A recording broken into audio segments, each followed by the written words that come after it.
John Grant would have the biggest medal in continental club football to his name.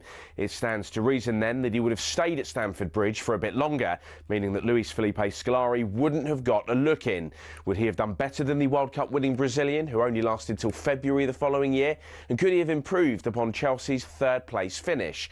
And as for United, who won the title that season, would defeats in that Moscow final have led to Cristiano Ronaldo leaving the club for Real Madrid a year earlier? And would that have meant that Rafa Benitez's Liverpool won the Premier League instead of them? That's a pretty big butterfly effect, all from one missed penalty kick going the other way. And if you want to dig a bit deeper, there's plenty more that could have been affected. What if Anthony Knockaert had scored his penalty against Watford? We'd have been denied the Troy Deeney moment, sure, but might Leicester have gone on to win promotion to the Premier League earlier than scheduled? And would that have meant that Claudio Ranieri would never make it to the King Power? Would Arsenal or Tottenham, therefore, have been champions in 2016? The most significant sliding doors moment perhaps ever, though, was Paul Gascoigne, Wembley, June 1996. What if this had gone in?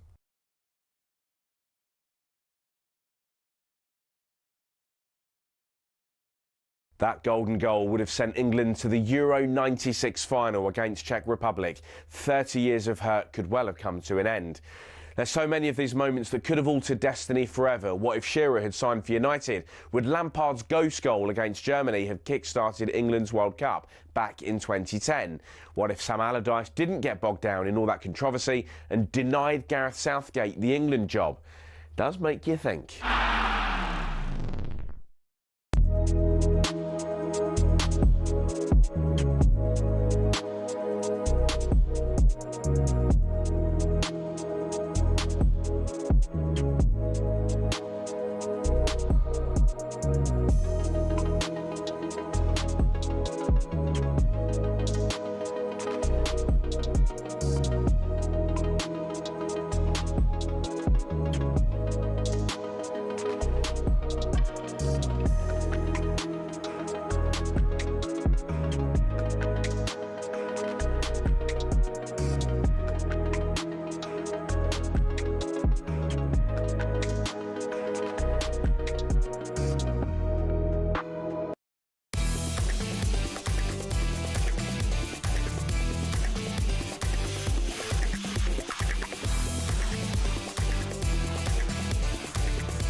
Good morning to you. How's it going? You're listening to talkSPORT Breakfast. My name's Shebahn Aherne. We're here with Arnold Clark. You can buy a used car in their upgrade event and get 2 years free servicing plus a chance to win the cost of it back this June. Delighted to be joined by a man who smells like the best smelling human being I've ever sat next to. Used to play for England, former West Ham. Carlton Cole is with us this morning. How you doing, Shebahn? How's it going? It's one of them ones like... It's early, isn't it? It's early, innit? No. It's early. But, yeah, let's get going. What kind of early person are you? I'm not great. No. I'm not great. My brain usually on a weekday only starts getting into gear about midday, I'd say. Oh, wow. Yeah, so, okay, so not even 9 a.m. No. Right. No, so I just need a kickstart, that's all. What do you need? What can I get you? Well, I've gone to the coffee machine and the coffee machine's not working, so that's a great start to my day. This morning I was at the hotel and I had to pay for my water as well. So you know what I mean, just water. Yeah, it's free here. So, but I just needed water to get started. What about a wee shot of hand sanitizer in the gub? Would that wake you up? That's what I can offer you. I wouldn't. Is that a thing? It's alcohol, well, you don't want that. I don't want to start the day with alcohol. You need a wee shot of something. Yeah, exactly. Have you ever had those ginger boosts? Oh yeah. Yeah, they're really. Was it called moju? Mm-hmm. Like They'd put hair on your chest, wouldn't they? Really nice. I like that. Nice. Yeah, there's a few. I like turmeric as well in the morning. Bit of turmeric, a bit of apple cider. Do you know what? Chris Evans, I think, has all of that down the corridor. Should we put in a little request? Yeah. You got to. Okay. I have my little magnesium tablets in the morning, all my supplements. I thought magnesium was nighttime. Yeah, it is supposed to be. But I That's take where it we're I going take it any time of the day. Yeah, doesn't as long as it gets in it. That's what I'm saying. That's why you're not feeling awake till midday, Carlton. Maybe that is the. Yeah, Well, that is why. yeah, maybe is that what it does? Oh gosh, I'm doing it all wrong, ain't I? Thank you for the information. Really good. I really needed that right now. It could be a long day, It's gonna be a long day. but I'm glad we're together. I'm actually. I've got a long day anyway because I've got to meet the lads afterwards. We're out. What are you doing? What's the plan? Yeah. We're going to the streets concert at the Right. O2 I thought you meant the later on. streets. Okay. Yeah, later on, and so I've got to gear up for that. What time's that tonight? That's Oh, tonight. you're going to need a nap. Yeah. Gonna need some kind of nap. I'm gonna need to find a bed somewhere. I don't want to go all the way home, so I'm just gonna Back to the hotel. back to the hotel, chill Back out. there. Get your head down for an hour. Exactly. That's what I'm doing. Shot of turmeric. Stay off the magnesium in the day, and you're going to be fine. I'm glad that you've told me that. Yeah, I'm pretty sure magnesium's a nighttime thing. Well, you're smarter than me, so I'm definitely not. I'll go with what you're saying. Bit of streets. This is the famous one, right? This is the... Yeah, there's this one. You like this? You just don't strike me as somebody who likes the band The Streets because they're a bit. Why? I grew up on this. You know what I mean? I grew up on this, huh? How old are you? I'm 42. Yeah. How old do you think I was? I thought you were young. Oh, I love that, What are you, about Shebahn. 37? Oh, Shebahn, thank you very much. Very flattering from you. I'll take that. I'll take that. See, he's waking See, up now. I told you that. Give me 5 years. Yeah. Give me 5 years. Well, it's all that magnesium. You're sleeping all day. All over the back pages today. Pictures, obviously, of Ollie Robinson is a remarkable return to cricket. We'll get into that a little bit later. Back page of the Sun, second bite of the cherry. Areola jets in to sign a 2-year deal at Liverpool, and he's going back to Bournemouth for £60 million. Alex Scott. Yes, it's official. Liverpool have got their man. Andoni Areola on a 2-year deal. He spent 3 seasons at Bournemouth, taking the club from 15th to the Europa League. He spoke to Liverpool FC's YouTube channel on what Liverpool means to him. I think you don't need a lot of things to get attracted by Liverpool. No, Liverpool is Liverpool, but obviously the atmosphere, the supporters, the club, the players, the chance for me to coach top level players, the chance to fight for titles, I think it cannot be more attractive than this. It's difficult to find it, so really excited to start. Yes. Andoni Areola, the new Liverpool manager. Carlson, what do you make of this? Are you happy with this appointment? Do you like him? When I first heard it, I was like, oh, it's a good job for him. So I love the underdog type of appointment where it's not obvious. Do you know what I mean? It's not like going for the biggest name. You're going for someone that you can see that's done really well with his club. Some would say overachieved. And you can see a perfect style of play, how he wants to play and deploy his troops. So I like it, but what I might have a little bit of reservation, and it's not my pick anyway, but my reservation would be that going into a massive club like Liverpool, has he got the minerals? We've seen it with certain characters, as in Liam Rosenior, just recently with Spurs, Thomas Tuchel, going from a mid-table team supposedly to a top 6. So it's a hard transition. You has your reservations over that, whether he's a big enough character? Well, we don't know. We don't know just yet. We saw it with Slot. Slot eventually couldn't really handle the dressing room. And I think he lost the dressing room quite quickly and abruptly. So it does happen, but you can see by his character, he'll definitely try his best. And I think he is the right man for the job with the tactics and the style of play. And that's what the fans want to see. They want to see attractive football. Well, he was the bookies' favourite to replace Glasner at Crystal Palace, but according to talkSPORT's chief football correspondent Alex Crook, Liverpool was impossible for him to turn down. The king is dead. Long live the king. Andoni Areola in at Anfield. You say it's a 2-year contract. He likes to work in those type of environments. He doesn't like to sign long-term deals. There's no real surprise there. Quotes on the official Liverpool release from the former Bournemouth manager, says he's really excited. Obviously, you know about Liverpool. You know it's a big club, a massive club, one of the biggest in the world, says Areola. You don't need a lot of things to get attracted by Liverpool. Liverpool is Liverpool. He talks about the atmosphere at Anfield, the supporters, the club, the players, and the chance for him, in his words, to coach top-level players. And I'm fascinated to see how that translates, because it's a very different dressing room at Anfield, as Arne Slot found to his cost at times last season, than the one that Iriola is leaving at Bournemouth. A bit like you said. In terms of the football, are you expecting to see that heavy metal football back at Liverpool? That's what they want. That's what they want, and that's what they've been used to and accustomed to under Klopp. So hopefully he can bring that back, and he knows what's expected of him. It's just that other part with the egos in the dressing room. It's a different ball game. So the characters in that dressing room, do you think when Andoni Iraola walks through the door, they're going to be, I don't know, taken by his aura? Do you know what might actually help him is that he won't have to deal with a superstar like Mohamed Salah. That was a big one. To upset him, that upsets a lot of things. But that rot started probably in Klopp's era as well. The back end of Klopp's era.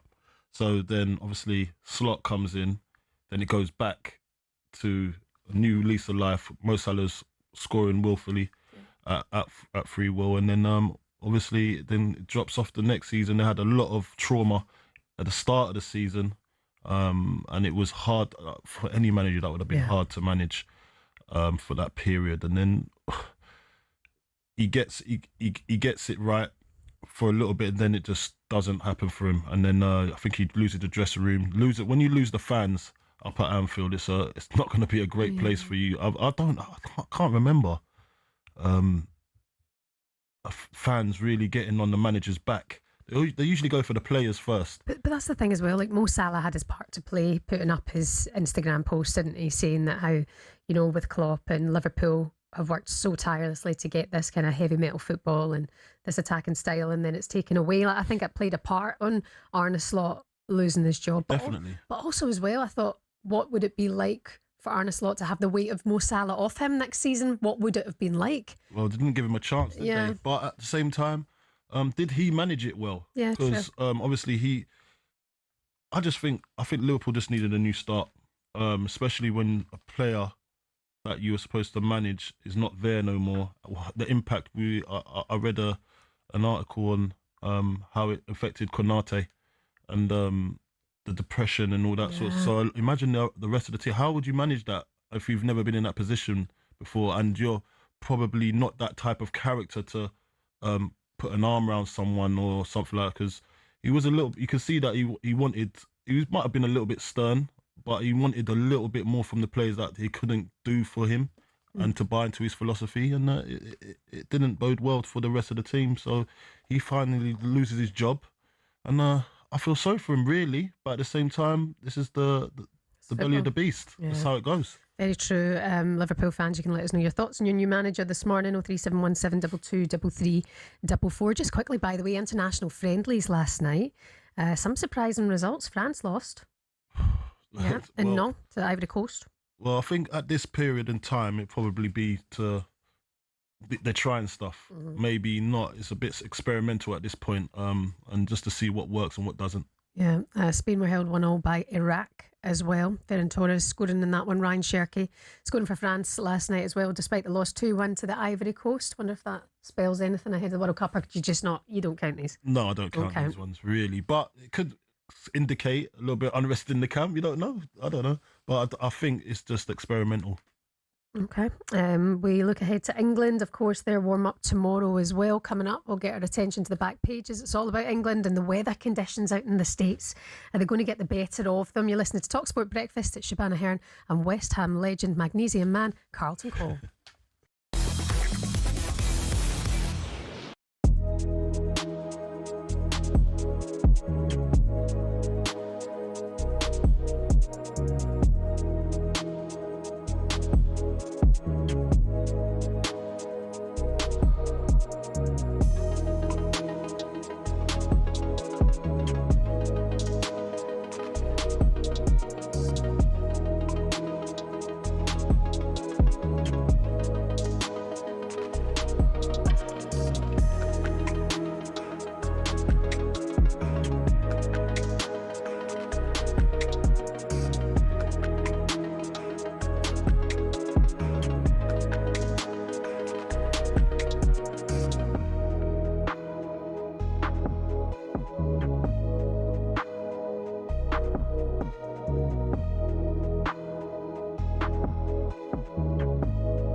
Let's talk about the World Cup then in a bit more detail. England, of course, touched down in America ahead of the competition. Let me get your views on the squad. Lots of players that a lot of people should have been in it weren't. Cole Palmer, Phil Foden, Gibbs White, Adam Wharton, Trent, of course, Harry Maguire being another one. What have you made of the squad and the players that aren't going? All of them players are the real technicians, Adam Wharton, Foden, Cole Palmer, Trent. And Trent. So my opinion personally is the majority of them players should have gone, because I think that holding the ball in a World Cup is the most crucial thing, and being that team. But Thomas has gone the other way. Thomas, you can see he's picked by the team he's picked. It's going to be a sort of low to mid block, and he's going to look for counter-attacking football, right? So personally, I would have done it differently, but I like the fact that he's picked the type of players for his style of football that he thinks going to do it. And like, we're still a week gone from the squad, and we're still talking about the players not there. I'm almost like, listen, nobody would have picked now 26 players that Thomas would have picked. So we'd all have a disagreement somewhere. It's done now. That it's history. Like, this is the way we're going. And I like the fact he's just strong enough to go, I want these players, and these are the players that are going to do it for me. It's a crazy one, because for me, that I understand. Get ready to get the ultimate football fan winning feeling with talkSPORT Win. Because this summer, you and a mate could be jetting off to watch England versus Panama in New Jersey live at the FIFA World Cup 2026 with Adidas, including tickets, flights, accommodation and more. Go to talksport.com/win to enter now, and you could be soaking up the incredible atmosphere at the FIFA World Cup 2026. For the chance to win every football fan's trip of a lifetime, enter now at talksport.com/win.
Bucket hats, Parker zips, 3 lines loud, voice half ripped.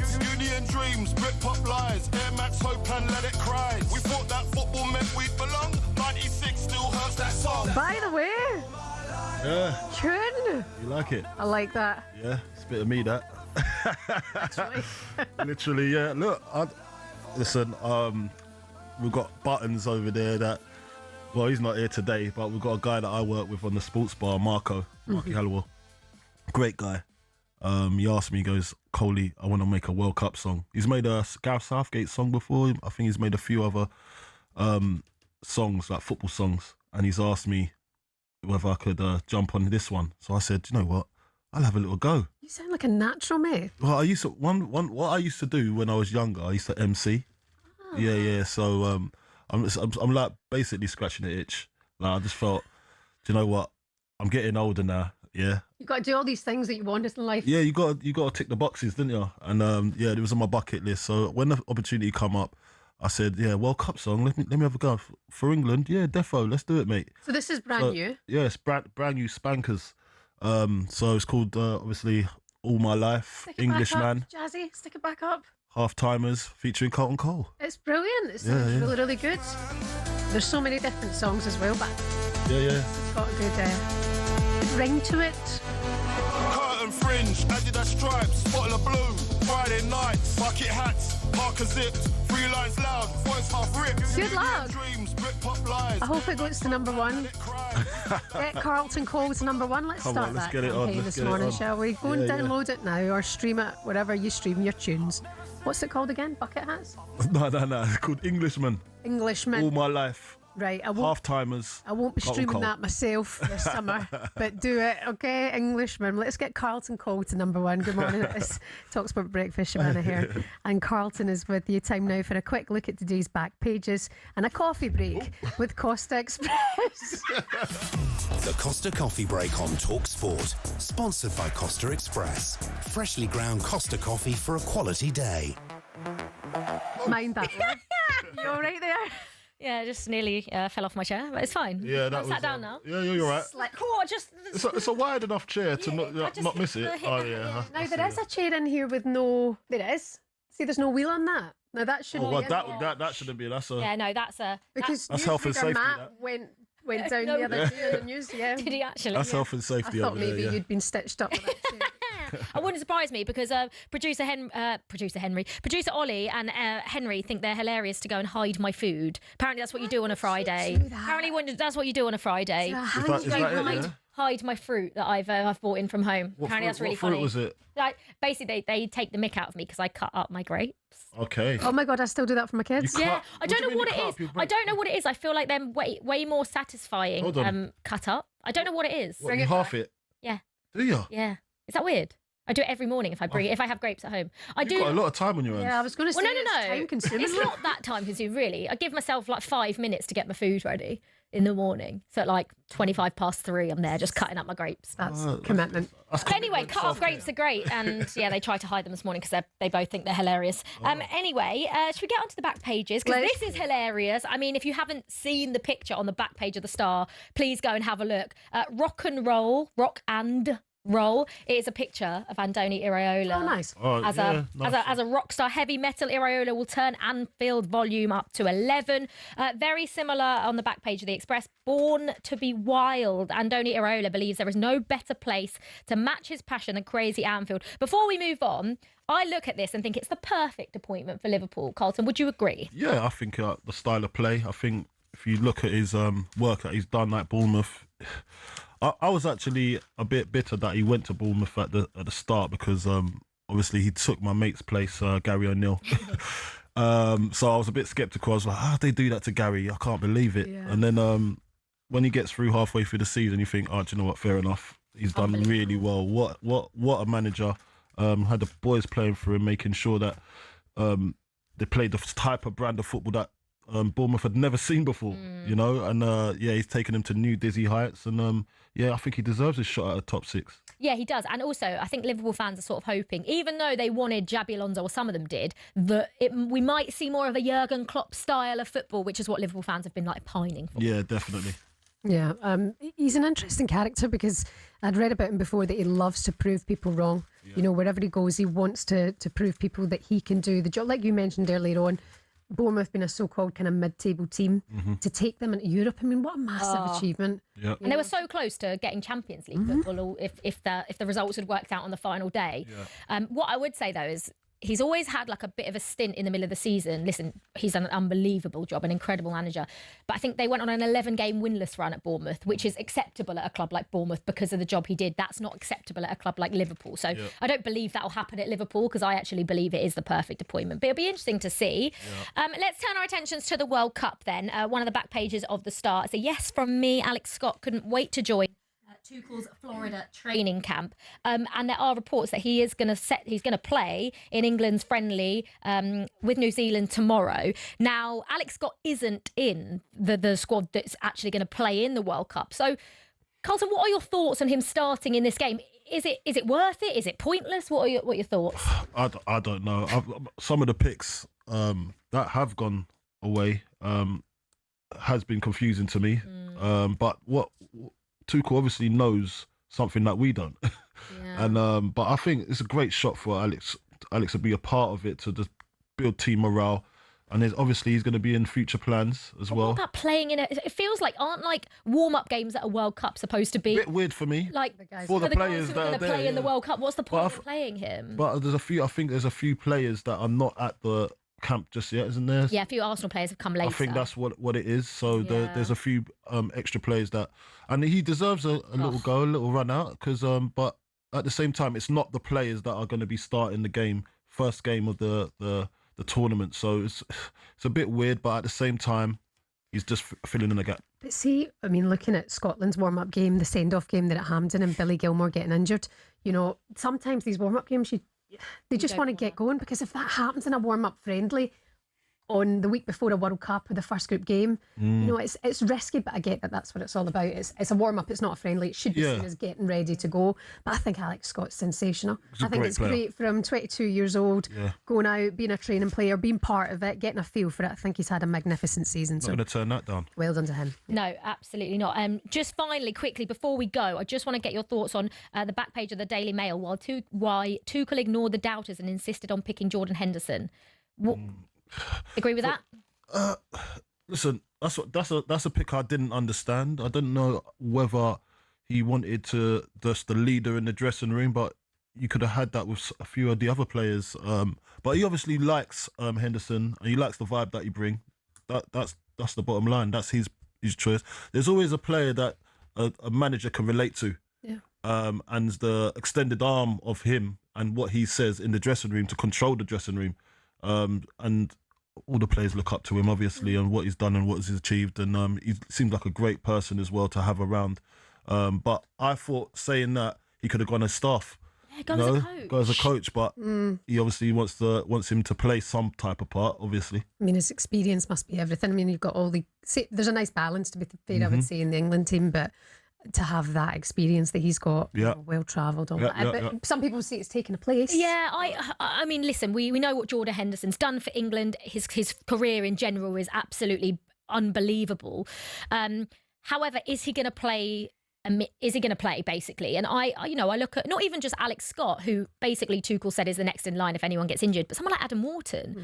I would love Adam Wharton to come on at a World Cup if you need to keep the ball, or you want just a bit of just to calm everything down in the middle of the park. And we know what Jordan Henderson can offer. However, I feel like this England squad is experienced. I feel like we've got leaders all over the pitch. I don't know. We've got Harry Kane, you've got Jude Bellingham, you've got Jordan Pickford. You know, you've got Reece James. I'm not quite sure if now going is just as a leader and a bit of experience. I'm not sure if England need that necessarily right now. But interesting stuff. Looking forward to all the same. Liv, thank you very much. That was all thanks to our friends at Costa Express. The Costa Coffee Break on talkSPORT, sponsored by Costa Express. Freshly ground Costa coffee for a quality day. Coming up for you next, we're going to turn our attention to the news that came out yesterday that Man City are contemplating taking legal action after a Real Madrid presidential candidate promised to sign their striker Erling Haaland. We'll cross live to Madrid to get more on that next. Good morning.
Big John Fisher's never far away from our phone screens with countless laughs. Absolutely hilarious, some of the stuff in Chinese orders. But now he's even broken a record.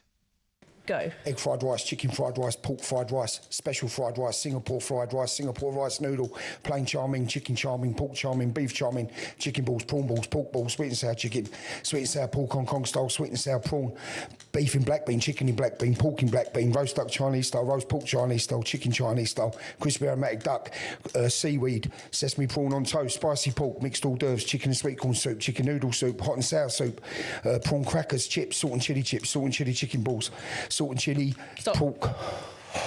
Wow. In your attempt today, you achieved 40 menu items. Sport is often filled with people trying to make a quick buck, often at fans' expenses. But sometimes someone on the fringes comes up with an exhibition idea that goes down a storm. Let me tell you about a couple of them. Mallorca 2007. Rafa Nadal and Roger Federer compete in what was dubbed the Battle of the Surfaces, a unique idea that reportedly almost got cancelled at the last minute when worms got into the grass. An 11th hour turf delivery got the match on, and despite some dodgy bounces on the new green stuff, Rafa and Roger slugged out a 3-set epic. Tennis has a history of exhibitions too, with the Battle of the Sexes in 1973 captivating audiences worldwide as Billie Jean King took on the former world #1 men's player Bobby Riggs, who talked down the women's game. Billie Jean King won. In motorsport, there was Monzanapolis in the 50s when American Indy cars went up against European F1 cars. But perhaps the best exhibitions have been the charity ones. In 1998, legends like Mike Atherton, Sachin Tendulkar and Glenn McGrath turned out at Lord's for a one-dayer in memory of Princess Diana. And since 2006, we've had Soccer Aid, which has raised an incredible amount of money. And if you get to see the likes of Jose Mourinho taking out Ollie Mers, then what's not to like?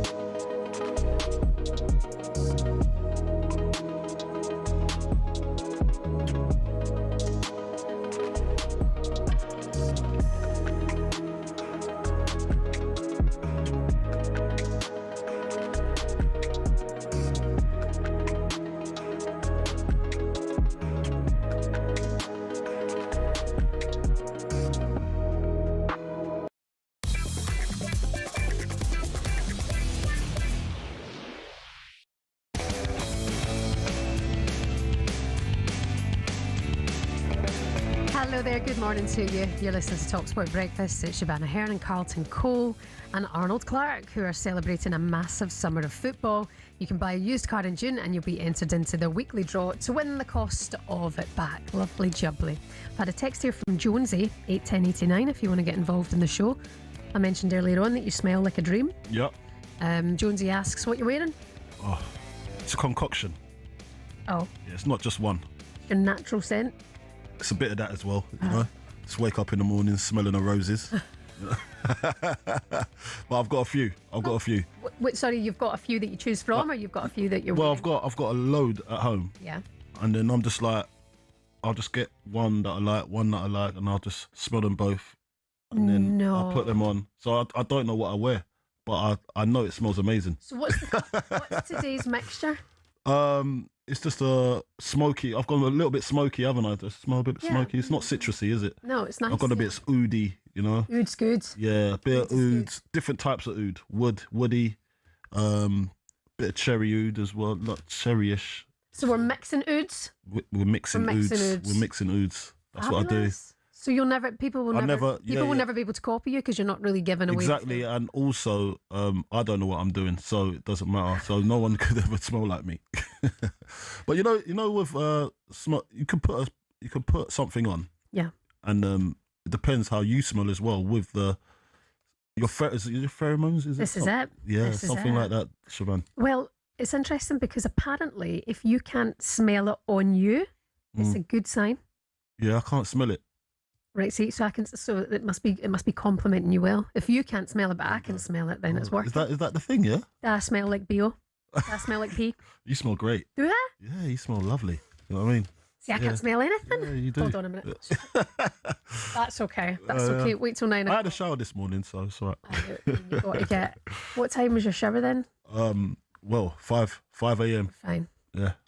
That didn't even. Yeah, it didn't wake me up. You're sparkling now. You're back. I'm getting there. Yeah. I'm getting there. Turmeric is on its way. Jonesy, there you go. You'll never know what he smells like. Yeah, I can't tell you, mate. I can't tell you. Give the secrets away. Moving on, many are tipping Arsenal to retain the Premier League title, with main competitive rivals Man City adjusting to the reality of no Pep Guardiola. Still can't believe that. It's gone. Still weird, isn't it? In terms of the transfer market, former Prem striker Darren Bent thinks Arsenal are now the bigger draw.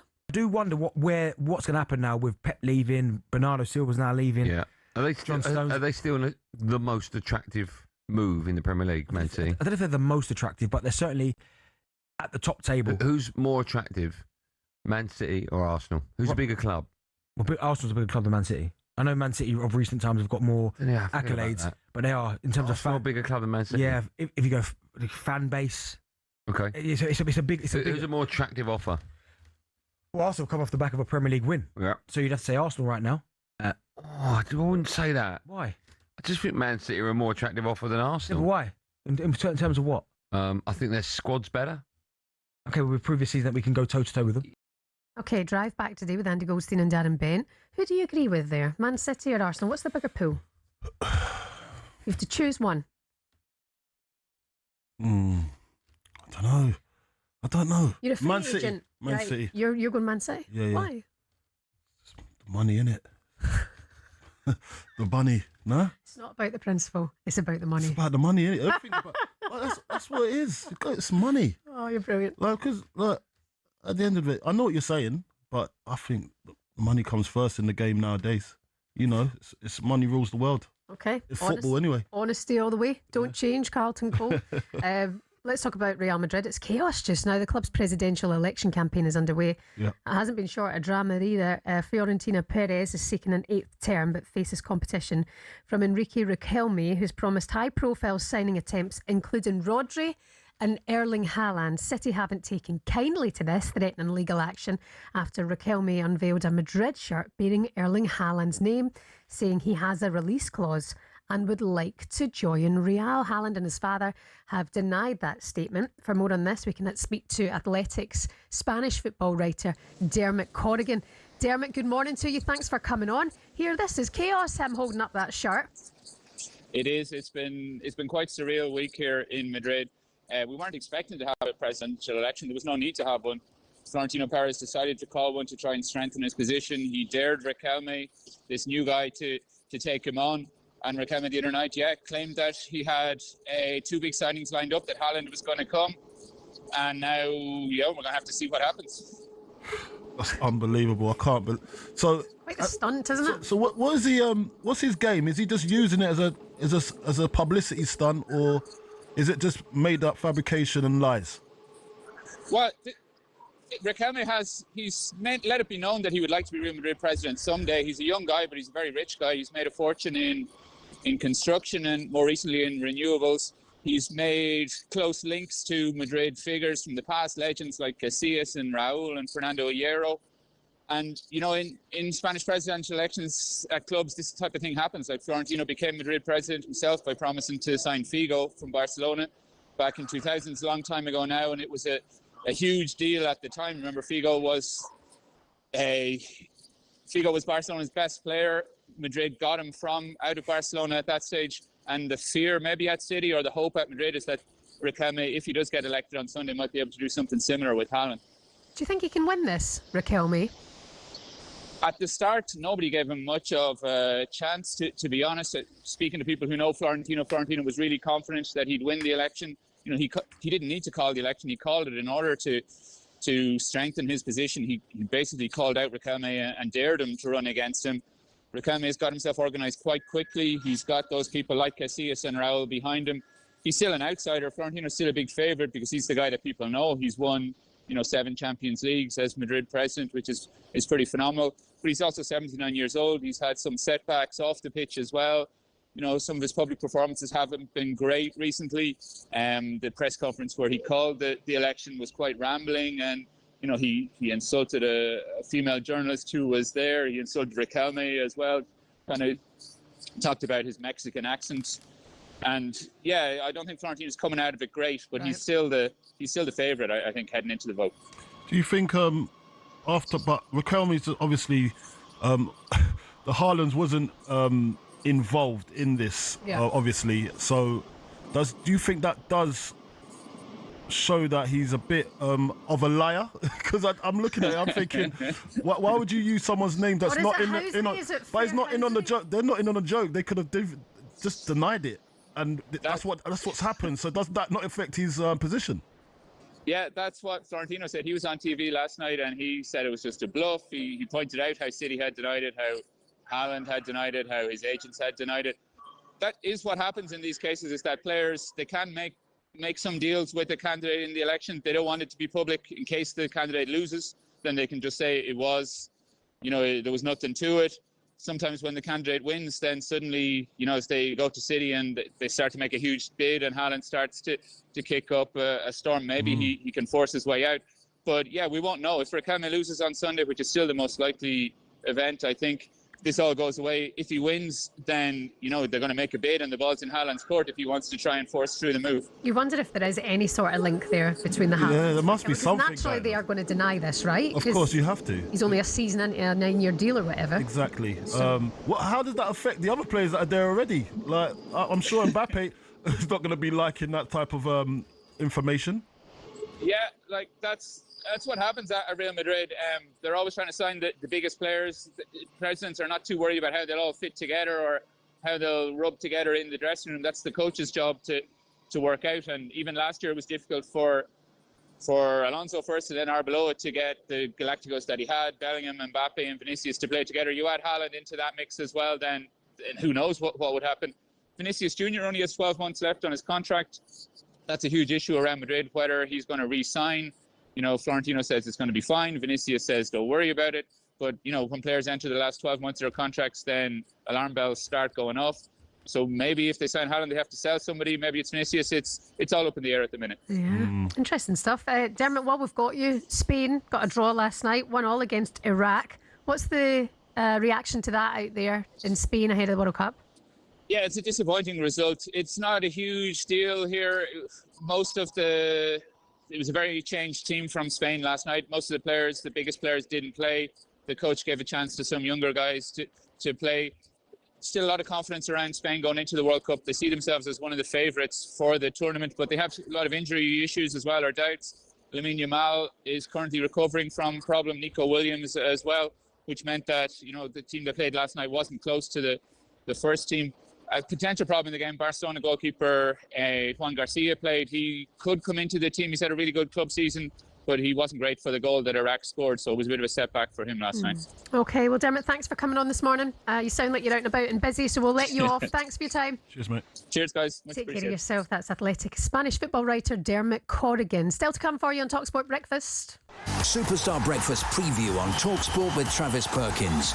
Get free next day track delivery. Head to travisperkins.co.uk or download the app.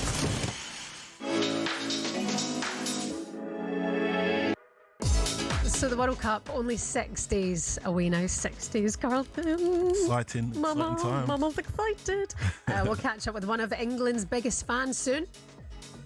You will never know what that means to me. That is everything. Everything. We love you. Boys, we love you. Well, Carlton, if you weren't awake earlier on... Wow.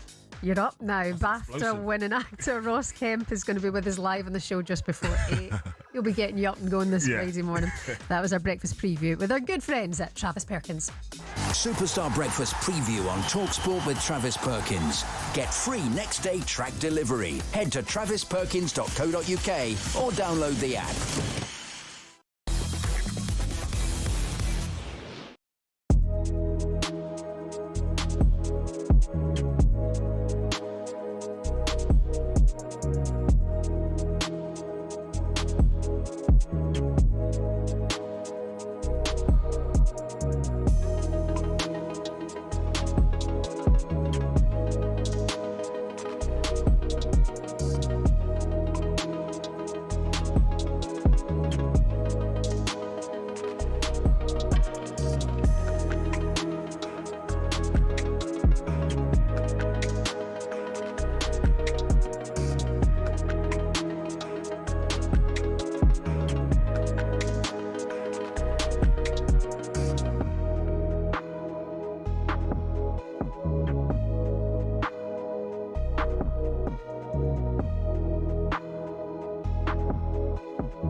Listen, Gab, Yes. Elliot Anderson, brilliant season. I mean, fantastic player. I think the proof in the pudding, the fact that he's an automatic choice in that England team, Thomas Tuchel's England team.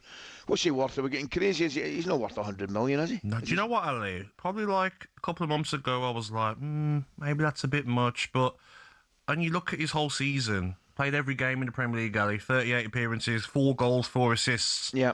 And people might look at those stats and say, okay, that's okay. But this is a defensive midfielder, more or less, at Forest. Yes, he had the licence to get forward, but he wasn't playing number 10 like Gibbs White was. He can do everything, Ali. Win the ball back as a number 6. He can He can play further forward as an 8 as well. You can play him off the wing if you want you to, Ali, and he'd have a good game. He's got everything. Can score goals. Can pass the ball. Can get the ball back. He's got legs. 23 years of age as well. Koisty. It's a great age as well. I think it's a no-brainer. 100 million. With inflation as well, from Declan Rice when he went to Arsenal, I think that's a fair price. Okay, mate. Well, if that... Hello, I'm Matt Forden from talkSPORT. This is How to Win the World Cup. This is the best squad I think England have ever had.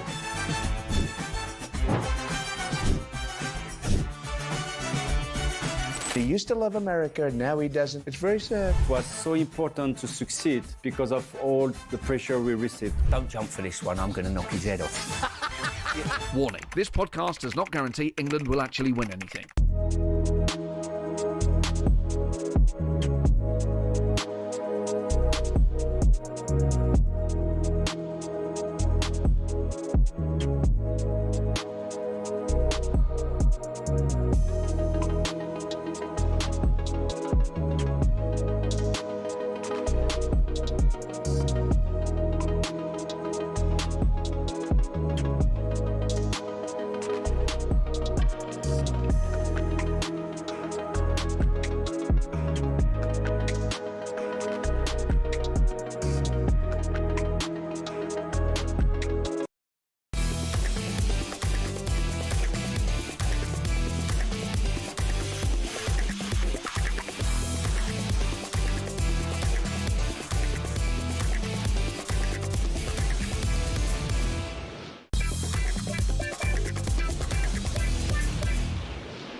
Good morning to you. You're listening to talkSPORT Breakfast. Hope you're good this Friday. It's Shebahn Aherne and West Ham legend Carlton Cole. Some of your headlines this morning. Andoni Iraola has said he's ready to fight for titles after being appointed Liverpool's new head coach. He was the only Liverpool manager. Iraola was the only manager Liverpool spoke to. Really? Yeah. And nailed that. They knew what they wanted. I thought they would have tried to get Alonso, no? That just seemed the normal fit for me. You would have thought conversations were being had there. Exactly, but obviously they didn't go for it. But then Iraola had said a while ago, I'm going to be leaving at the end of the season. So maybe it was since then. Done. Yeah. Maggie Alfonsi has called for change to the outdated RFU Council after a member was banned from the Allianz Stadium in Twickenham for 7 months for a discriminatory post about her. And if you missed the talkSPORT Breakfast show yesterday, you will have missed the king of radio, Alan Brazil, back on your airways giving us a health update. Well, I'm still here. But gradually every day improving. Looking forward to getting back. It's going to be a few more weeks, but hopefully just 2 or 3, and hopefully get back. But there's been loads of sport on, guys, which has really kept me going. And it's been a funny few months. It really has. But look, there's a lot of rubbish going on at the moment. Yeah. There's some heartbreak, and Kenny and Kevin Keegan, Johnny Barnes. Every day you read something different. It's our age, I'm afraid, and I copped it. And thank God, luckily, the guys at Adam Brooks Hospital saved my life. So I'm on the mend. I'm still not there, but I'm getting there, guys. I'm getting there. And, in centres, when Gabby's there still talking tosh, I think I can still do this. I can still do it. I love him. The King of Scotland. Yeah. He needs to be like I said. I was saying to my mate yesterday. I was just saying, mate, Alan is just the pioneer of talkSPORT radio.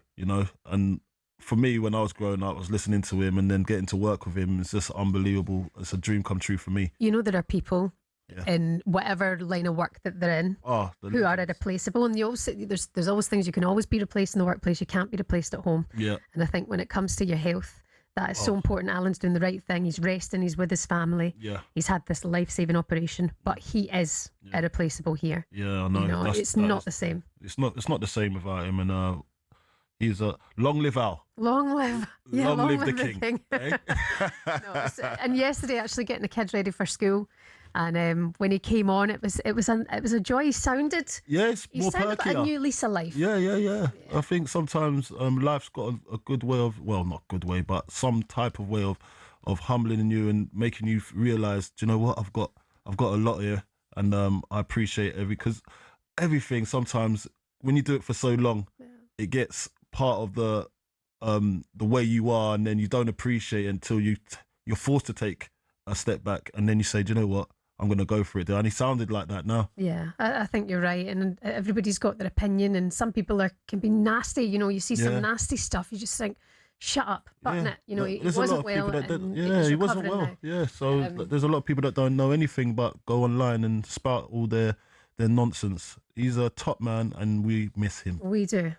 Al, we look forward to having you back very, very soon. Stay well, look after yourself, and hopefully Jill, in about 20 minutes' time, will be getting the Frosties ready for him. Yeah. Unless he's changed that way as well. He might have changed that, you know. He's making her the Frosties now. Oh, maybe he's cutting his grapes. Maybe that's what he does. They probably cut. He's halving his grapes. He's eating banana porridge, all of that. He looks tiny. Yeah, he does. He looks great. Yeah, I think he looks great. Brilliant to see him. More of Al coming up for you in the next few weeks. Very hopeful for that as well. Time now for this.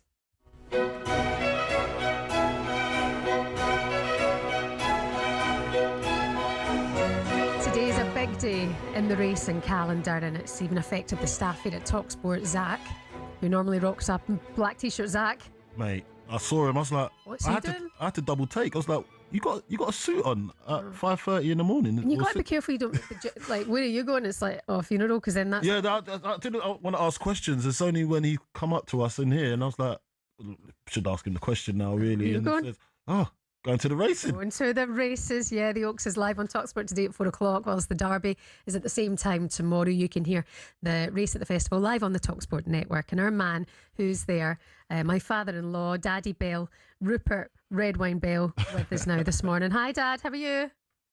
You've got to stop this, Shebahn. Because, no, we don't. My poor son is in trauma. He'll be fine. He'll get over it. Get over it. It's a quick fling at Cheltenham, and now we move on. Oh, wow. Yeah. Well, I tell you what, talking of Cheltenham, let's hope Big Al's back raring to go next year at Cheltenham, so that he can fully enjoy it again. Because obviously we know this year he struggled a bit there, and obviously part of it. So it was just as you were saying, I was off to the dry cleaners yesterday when you were doing the school run. I was off to the dry cleaners, and it was lovely to hear Big Al on the radio yesterday. But more importantly, I'm sure he'll be settling down to watch the Oaks this afternoon, which looks an absolute cracker, and the Derby tomorrow. He will be glued to the television tomorrow afternoon for two really good renewals, I think, of the race. Oh, lovely. Rupert, obviously you love the racing, didn't you? So what celebrities can we expect to see at Epsom? Because I love when I see some celebrities over there that I wasn't expecting to see. Glammed up. Well, we got Pixie Lott, and I'm not familiar with her work. I think she was my neighbour for a little while over in Canary Wharf. All the boys. I think she's playing later on. I hope I've got it right. But she's Pixie good. Lott. So, name me one of her tunes then, Carl. Mate, Cry Me Out. I'm at a Boys loss. and the Girls, All About Tonight. I was a big Pixie fan. Really? Mm-hmm. Well, then come along and meet your son. Meet your father-in-law tonight at Pixie Lott. We can go for a concert. Will you pay, Dad? I can show you my rather dodgy dad moves, and then you'll do a runner. But there we go. But Epsom are trying to sort of revamp the meeting. It has come in for criticism and sort of lost some of its sparkle and luster. There was, back in the day, it was a bit of a celebrity fest. But the good news is, look, and it's sort of showing they're really trying to enhance the two-day experience and make it something the people of Epsom enjoy, sort of replicating in many ways what they're doing at Aintree, which is very much a Merseyside festival. And I think the Derby meeting, they're trying to make sure that the locals embrace it. So there's encouraging to come along on the hill, but although the weather may be scuppering some of those plans tomorrow. So hopefully we'll see a bit more of a buzz around the place. And what is important, the racing has to be at the heart. We're seeing a lot of positivity around people going to racing, particularly the younger generation. I don't want to sound like an old fuddy-duddy, but there does seem to be seeing racing as a good day out. And the Derby is trying to sort of tap into that and make it one of the sort of must-do sort of racing occasions. And hopefully this weekend, where the weather will be kind, and we see some really good racing as well to create that buzz that has been missing. Go on, give us the tips then for the Oaks and the Derby. I like Legacy Link. It's this afternoon for John and Thady Gosden, and I've got a sneaking regard for what could be a Cinderella story in James T. Braddock winning the Derby tomorrow. He was a he was the Cinderella man of heavyweight boxing back in the 30s. But this horse, I think, will like the rain-softened ground, and I think will stay. So I think it's a good value to run a big race. James T. Braddock, trained by Joseph O'Brien, son of Aidan O'Brien. All right. Well, we're looking forward to it, Rupert. We'll hear from you across the weekend as well. Okay, take care of yourself. Thank you. Thank you, Shebahn. Love you, Dad. talkSPORT's posh correspondent Rupert Bell with us this morning. Yes, if you like your racing, talkSPORT has all the action covered on talkSPORT 2, 10 o'clock. Rupert Bell and Lizzie Kelly, the top team, bringing you the daily preview shows. And then there's 10 races live on the talkSPORT network, including the Derby at 4 o'clock tomorrow. You can listen to all the action as well on the talkSPORT app. Just swipe across from talkSPORT to talkSPORT 2 and back again. Coming up, we'll turn our attention to the news that Andoni Iraola is the new Liverpool manager. We'll hear from the man himself next.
On the Wednesday morning, I worked on talkSPORT. Yep. And I'd been ongoing trials and so many specialists, and decided that I needed a transplant. And I'm like, I didn't want to do it, but my kids and Jill said, you got to do it, you have to do it, you are doing it. And amazingly, on the Wednesday, I was doing radio. I'd gone through loads of appointments, loads of serious questions, you know, and they decided, okay, we'll have a go at this, or else you're in trouble. Yeah. And on the Wednesday, I finished 9:45. I got a shout at 10 o'clock, you got to phone Addenbrooke's Hospital, and I did at 10. They said, get in right now, we've got something for you. And I jumped in a cab, went down to Cambridge, and at 2:30 that afternoon, mate, I was on the slab, and bang, and they opened me up and performed for, I think, something like 8 hours. They transplanted my liver. Thomas Tuchel's busy trying to bring glory back to England for the first time since '66. But how did he get here? Well, from the sleepy town of Krumbach via some giants of European football, here's his journey to Wembley. Sitting around 60 miles west of Munich, Krumbach's population is less than 14,000 people. But Tuchel's friends there remember a boy whose ambitions lay far beyond the Bavarian community. His will to win was evident early. Tuchel often captained his youth football teams, and his school side lifted the national German football trophy in 1987. The sport took the young defender on a whistle-stop tour of South Germany, from Augsburg to Stuttgart and then Ulm. A knee injury ended his playing career at the age of 25, though. Tuchel accepted his first coaching role in the Stuttgart youth setup in 2000, hired by none other than Ralf Rangnick. Under Tuchel's stewardship, the club's under-19s won their league title in 2005. But Stuttgart chose not to renew his contract, feeling Tuchel had an abrasive personality. He went on to manage Augsburg's second team before spending 5 years at the helm at Mainz. He then followed in Jurgen Klopp's footsteps and moved from Mainz to Dortmund. Here, Tuchel secured his first major silverware, the German Cup, in 2017. 8 more major trophies came next for Tuchel in just 5 glorious seasons. He won 2 Ligue 1 titles and a pair of domestic cups as PSG boss. At Chelsea, he famously lifted the Champions League as well as a Super Cup and a Club World Cup, and he also bagged a Bundesliga at Bayern Munich. And then, 4 months after leaving Bayern, Tuchel was unveiled as England's new manager. I always wanted to come back to England. That was my big goal. I have the best memories of the country, of the league and of the players. The attitude towards the game, the attitude from the supporters. Well, here's hoping Tuchel can finally drag England over the line at a major tournament.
Hello there, good morning. Welcome along to talkSPORT Breakfast. My name is Shebahn Aherne, alongside Carlton Cole with Arnold Clark. You can buy a used car in their upgrade event and get 2 years free servicing, plus a chance to win the cost of it back this June. Coming up for you this morning, Ollie Robinson marked his England return with a stunning bowling spell, taking 4 wickets for just 30 runs as England hit back at Lords, leaving New Zealand 61 for 6. Robinson's coach at Sussex, Paul Fabrice, will join us on the show.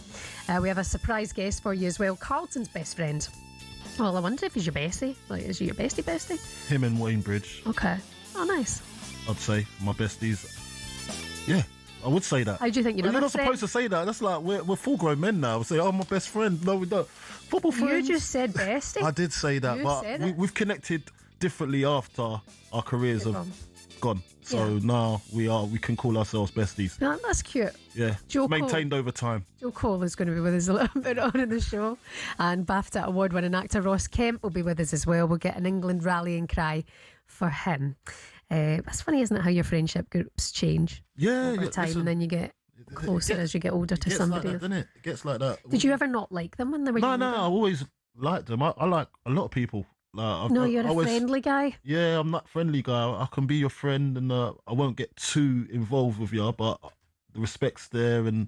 But I've really gotten to, especially after my career, I've really gotten to know Joe Cole and Wayne Bridge. Yeah. And we connect as friends, and we look after each other off the pitch. And now we look after each other away from football as well. And yeah, we've got a nice little bromance going on. Good. I wonder if they're in a group chat without you. Besties without Do you know what? We've got a group chat. Yeah. Nobody knows this. We just got, and it's called Just Us. So I know it's just us. Oh, so unless there's another one without me saying just us. Not Carlton. Not Carlton. I'll be disappointed. I'll ask them. Now Liverpool have their man, as Andoni Iraola has swapped the South Coast for Merseyside. He was appointed on a 2-year deal yesterday. They spoke to Liverpool Football Club about his excitement of joining. It's really excited because obviously you know about Liverpool, you know that is a big club, a massive club, one of the biggest in the world, but feeling inside, and understanding a little bit more of this club. And I always thought it's a special club, not about the football side, also because what people think about even during the week, how they are passionate about the club, and everyone, the ones who like football, the ones that probably are not interested. But I have some experience with Athletic Club that I could, in some ways, familiarize. But it's going to be fun to experience it from the inside, yeah. Oh, I'm looking forward to seeing what he can do, but no doubt about it. It's a tough club to manage, Carl. Tough gig. It's a tough gig, and I hope he does it. We want to see managers get the promotion, I should say, to go and explore what they can actually do at a bigger team. Everyone wants to see that, don't they? They want to see a success story. And everyone, if you've done well at the level that he's been performing at, then you want to see the natural progression. And I think he deserves it. He's been outstanding, and I only see big things to come from him. I just want him to control the egos. But I think some of the egos have left. I'd say Salah was a massive part to that. And then he's got a bigger one as well that people probably don't talk about, is Robertson, because he was massive in the dressing room. So now he can probably shape that team to what he wants, and hopefully they're willing to learn. Yeah, and how will the players respond to him as well? It's an interesting time. 03717 223344 is the number. Liverpool fans were taking your calls this morning. Ash, good morning to you, Ash. How's it going? Yeah, good morning, guys. Great show. Colton, I hope you've woken up a little bit. I'm just about getting there now, mate. He's taking his nighttime tablets at all the wrong times, Ash. I've been doing it wrong, Ash. I've been doing it wrong.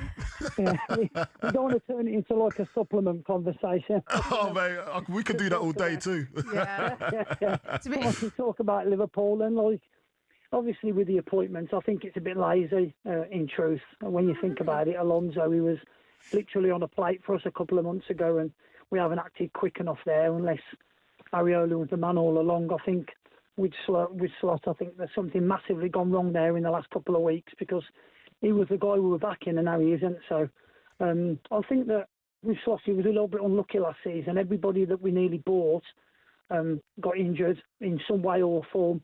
So I feel he was unlucky there. And, you know, I think if he would have had the backing, maybe with his infrastructure around him, like his backroom team. I mean, he's got Van Bronckhorst there. I mean, with Rangers, the kind of football he played when he was there, Gaffer, side to side, like methodical, you know, that kind of football. And I thought we kind of saw a little bit of that on the pitch. I thought if you would have backed him a little bit better, maybe gone back in for Pep at Man City, who was under Klopp, you know, maybe had that conversation. Might have been a different season, but I certainly think this appointment is risky. Yeah, well, I know what you're saying there, but when I've spoken to a few of my Liverpool mates who support Liverpool, they've said that they wasn't impressed with the style of play, obviously, and it was a little bit jarring for them because of what they've been used to over the years. But then also some of his decision-making, in-game decision-making, didn't make sense. Some of his substitutions at certain times, or not reacting at the right time, has kind of put him in a category where they don't trust him. And I think that was a lot to do with it too. Would you agree with me with that? It's a fair point. I think you're only probably as good as your kind of support network in that kind of front. I mean, I'm not sure what his backroom team's like and anything like that, but yeah, you're right. And I certainly think some of the things that he's come out with in the press has maybe alienated some things as well. I mean, last year, I think he was in Ibiza like 2 weeks before the season finished. So people are kind of like looking at that and maybe raising a few eyebrows.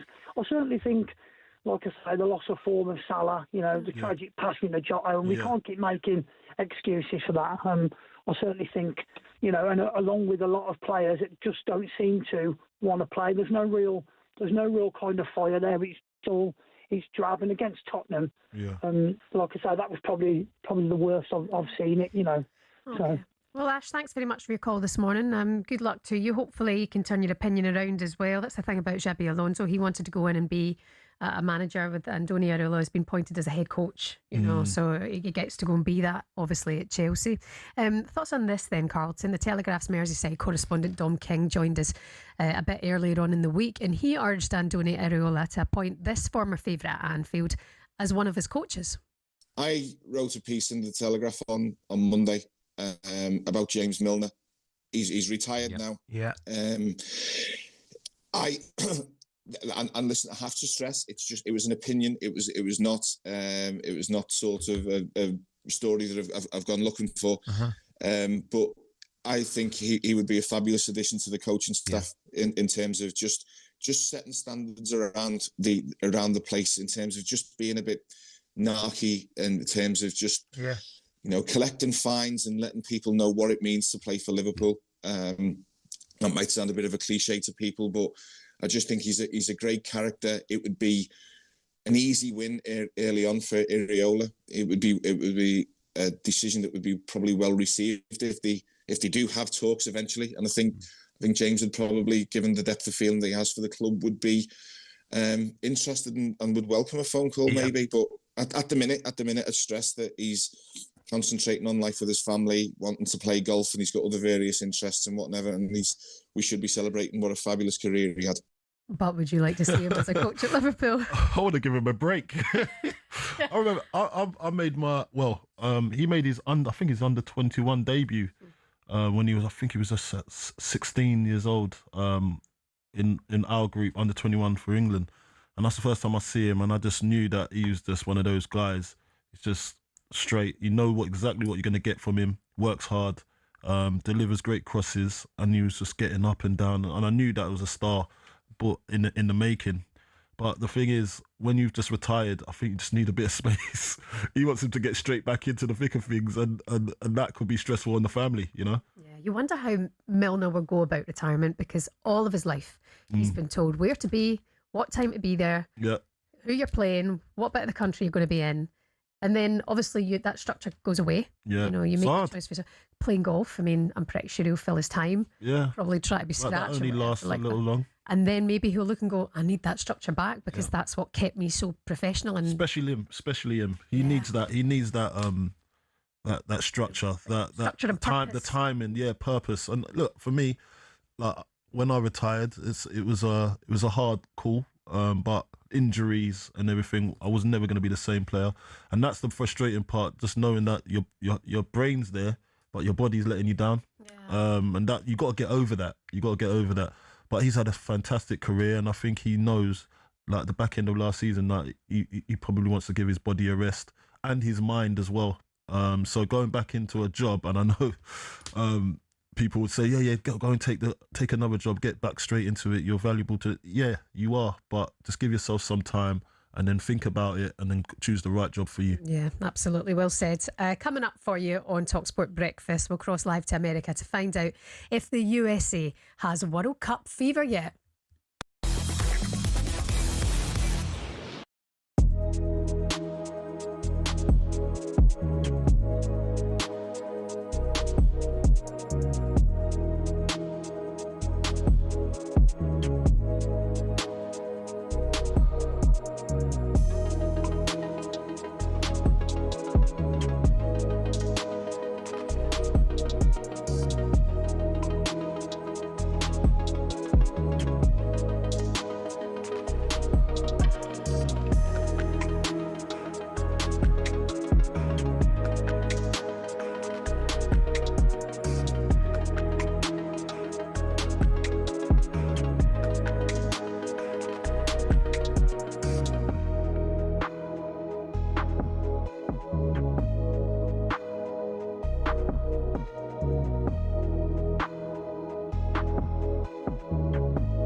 when you get these Arsenal fans ranting and raving and saying some of the things that they do, and then you get this nitwit over here popping up with his little brand of observation in social media. What, Piers? Yeah. Little brand of 9 million followers. Whatever, how many followers you've got, Piers. Well, a lot more than you, Sancho. Fantastic, but I don't judge my It's not work a by little that. brand. But I don't judge myself by those numbers. This is a little brand. My YouTube channel is 4.5 million subscribers. I'm delighted. I have 9 million followers on X. So when I say something to 9 million delighted. people, I'm saying it to a lot more millions than you. I'm delighted. No, but it's not a little brand. I'm not a little nitpick. No, I'm delighted. You may not like what I say. I'm delighted. But the platform I have is infinitesimally bigger than yours. I'm delighted. You've pivoted into the digital world and hung on by your fingertips, right? But the bottom line is I'm looking at the content. I'm looking at the content, and you're asking me why. Yes. People are reacting negatively There you go. to what's being said. So I floated the idea without a great deal of commitment to it that silly comments that are antagonistic made by nitwits like him with big audiences. What silly Is comment? that better? Well, give me a silly Well, comment. I don't study your feed, but every now and again you give me one example. You pop up with observations Well, give about me one Arsenal that's silly. inflammatory. I don't know. I can look through it in a second. Exactly. You can't think of one. You just said it. Every now you and just again. literally said that, and you can't tell me a single thing I've said, every now and which again, is silly. I see you make an Give me observation. one. Well, I'll find one in a second. You can't, can you? Because I don't You've write them literally down. just made. Get ready to get the ultimate football fan winning feeling with talkSPORT Win. Because this summer, you and a mate could be jetting off to watch England versus Panama in New Jersey live at the FIFA World Cup 2026 with Adidas, including tickets, flights, accommodation and more. Go to talksport.com/win to enter now, and you could be soaking up the incredible atmosphere at the FIFA World Cup 2026. For the chance to win every football fan's trip of a lifetime, enter now at talksport.com/win.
You're going to the streets, but have you seen Brucey? Not yet. Not yet. Not yet. I will do. Oh, you have I do. to. Is he still Doesn't stop. in Vegas? Doesn't stop your man. Is he still in Vegas? Has he got a residency there, has he? I think he used to. I think he used to. Steen. Yeah. He's just finished his world tour. Too late next Okay. time. Yeah. There are no further upcoming Bruce Springsteen concerts. Oh. Well, that's a shame. Yeah. It's a shame. I would have wanted to see him. If he was going Vegas, I'd definitely go over there, go and have a look. You know what I mean? I heard he's very, very entertaining. Yeah, and he does like every song. Yeah. You're there all night. Is it? Yeah. Uh-huh. Oh, yeah. So he gets money's worth. Yeah. Yeah, that's good. I went to see him Good at old Bruce. Murrayfield years ago, and it was brilliant. Really good night. By the way, thank you for my my coffee. You're very welcome. And my croissants. You're very welcome. So yeah, you're helping my progression towards. Mate, you're flying now. Yep. Honestly, don't stop. The Yep. train do not stop. Thank you very much. It's talkSPORT Breakfast, Shebahn Aherne and Carlton Cole. The World Cup underway in a week's time. talkSPORT has every game live for you on the network. So do not forget to download the talkSPORT app. You'll stay across everything that way. We can go now to the US, out in Chicago. talkSPORT's reporter Ben Jacobs is with us now. Good morning, Ben. Good morning. Was that an attempt at a US accent when you said Chicago? Do you want me to do it? Shall I Chi-town. US accent? That was tragic. Sorry, it won't happen again. Ben, how's it going out there? Is it building up? Windy City. Yeah, so we just landed in Chicago. We actually went to a Cubs game last night that had a dramatic finish. They were 6-1 down, and bottom of the ninth, they won 7-6. And then as we get into the early part of tomorrow, we get into another match cycle. It's the final warm-up game for the US against Germany. All of the warm-up games dating back to March have come up against very tough opponents, where the US men's national team were beaten quite comprehensively when I was out there in March against Belgium and outplayed against Portugal. So it was important for them to then go and see off Senegal 3-2, and Christian Pulisic scored a goal. That was his first in 9 games for his country. So that just takes off a little bit of pressure because they scored, they beat serious opposition. Friendlies don't mean that much, but clearly the US, if they're going to be ambitious, are going to come up against tough opposition competitively if they get out of this group. So I think that victory just changed the mood in the camp a little bit and got a few players going. And now if they can follow it up with a positive result against Germany, then suddenly it's all guns blazing as they then head, as do we, to Los Angeles and Irvine, California in Orange County, where the build-up starts to that opening game against Paraguay in only about a week's time. What's the mood around? You wouldn't know about the camp just now, because you look at it and I think their fans obviously think that USA is the world's best, because that's how their fans are. They're the best at everything. Do you think they're going to be majorly disappointed, or do you think they'll just be okay with what's going on the pitch so far? Yeah, it's a good point that you make, and it's funny because at the World Cup draw, we interviewed Donald Trump on talkSPORT, and he said, quote, "The US have only got a slim chance of winning the World Cup," and yet when you put the same question to Maurizio Pochettino, he's far more bullish that there's no point in entering a tournament unless he thinks he could come up against defending champions Argentina, his own country, and win those kind of games, which again is why, in a weird way, the friendlies, the warm-up games have become a thing, a narrative. Are they good enough? Is there a gulf? And that's why not only Pulisic scoring and winning their last warm-up game against Senegal, but in addition to that, showing that they've got quite a lot of attacking prowess. And the mood, I think, is almost about ignoring the noise for some of these US men's national team players, not getting sucked into what are the expectations of a home nation, not getting drawn in to the politics. And instead, Maurizio Pochettino has been very clear it's about chemistry and it's about tactics. Yeah. And when they get going, maybe they play back 3 in some games to kind of protect Tim Ream a bit and nullify the fact that some of these nations are going to cause them problems.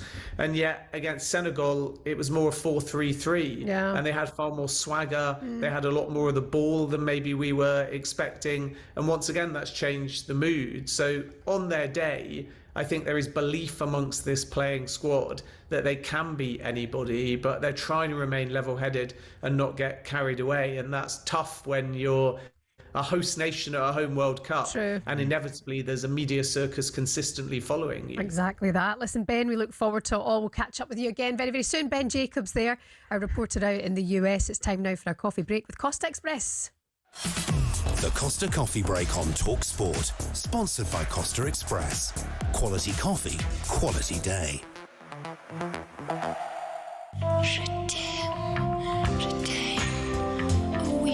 Stick a load of singles in there and then they fall in love. Of course it's hard. It's supposed to be hard. A 36-year-old, you'll have the knockers, you will. Just because it's offering its teat, do I really have to muscle on that? Is there anything in your personal life that could be causing you stress, sir? I'm not a great lover. Hello. Oh. What's your name?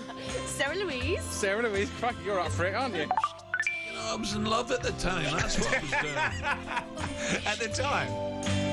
Best feature of all time on talkSPORT, Transfer Tinder. So good. Liv is back with us. Olivia, what have we got? Right, we're going to rattle through these. Okay, the first one, Jack Grealish to Everton on a permanent deal.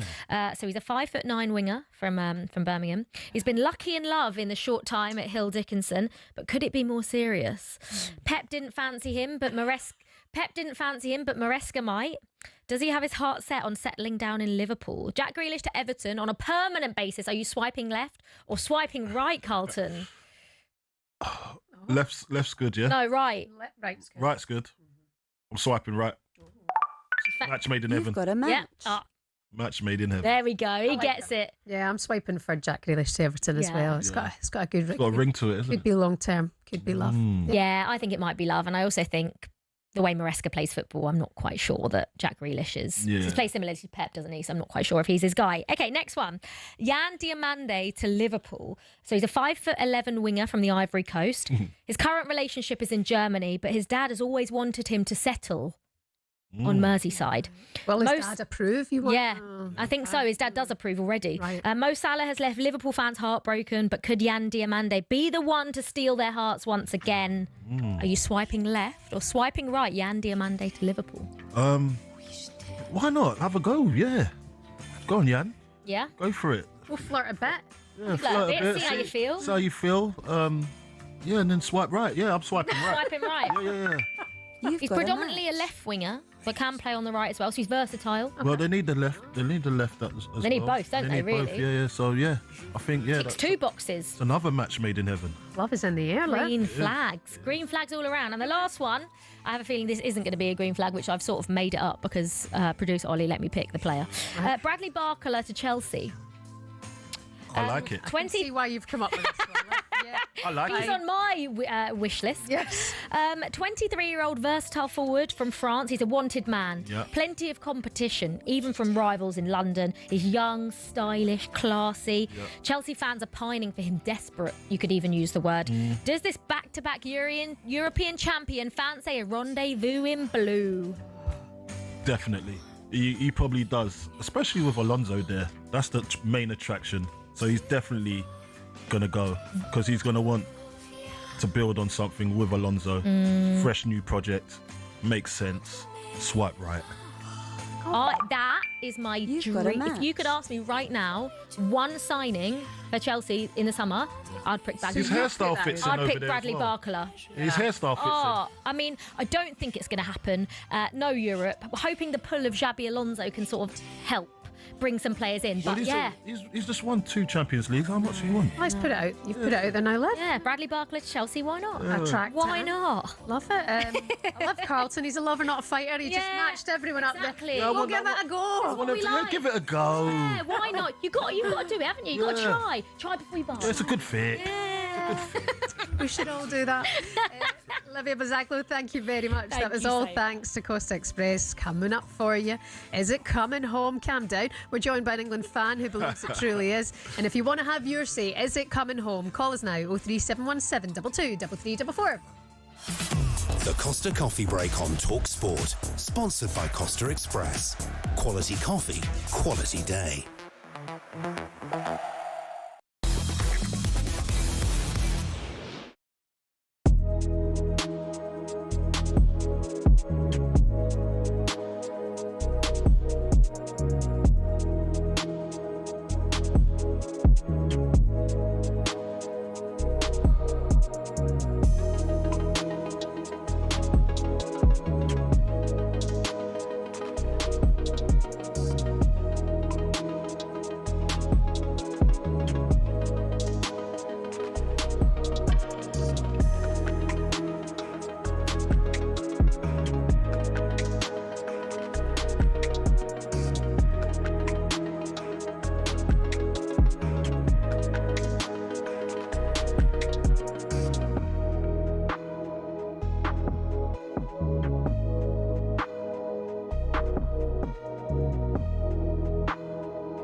I mean, Jamie Carragher's been talking on the overlap in the last couple of days, and he's raised some concerns about Iraola's appointment as well. He says it almost feels a year too early. I look at it and think, can I see this man winning the league for this club?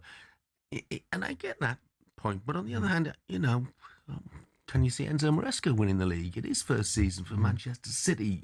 You just don't know. Don't know. Don't know. Listen, it's our job to sit here and forecast and guess, and that's exactly what we're doing. But the fact of the matter is, we don't know. What we've all kind of opinion on, is, I still think it's an interesting decision when Alonso was available. Mm. And you can guarantee that if it doesn't work, and I hope it does, that's the one thing that Liverpool fans will be saying. Why did we not go for Alonso when he was available? Yeah. Yeah, again, I think we said it yesterday. I mean, it tells me that at Liverpool, the plan was to stick with Arne Slot. Yeah. And maybe they've told Alonso that, and that's why he's gone to Chelsea and then... Ever fancied having a beer in the stands while watching your team at the Emirates, or at Anfield, or at Stamford Bridge? Well, this season you actually can. Drinking alcohol in the stands at Premier League games may still be illegal, but the Women's Super League is doing something different. And here's how we got there. Back in the 1980s, football had a serious image problem. The sport was plagued by violence, pitch invasions and beer-fuelled chaos. Then, in 1985, Margaret Thatcher's government stepped in. They introduced the Sporting Events Control of Alcohol Act, banning alcohol in view of the pitch across England and Wales. Since then, many fans and clubs have called for the law to be relaxed. But despite attempts to change things over the years, authorities just haven't been convinced fans can be trusted. But in January 2025, something did change. The Women's Championship, now called the WSL2, launched a trial allowing fans to drink in the stands. The reasoning? Well, fans at women's matches tend to behave differently.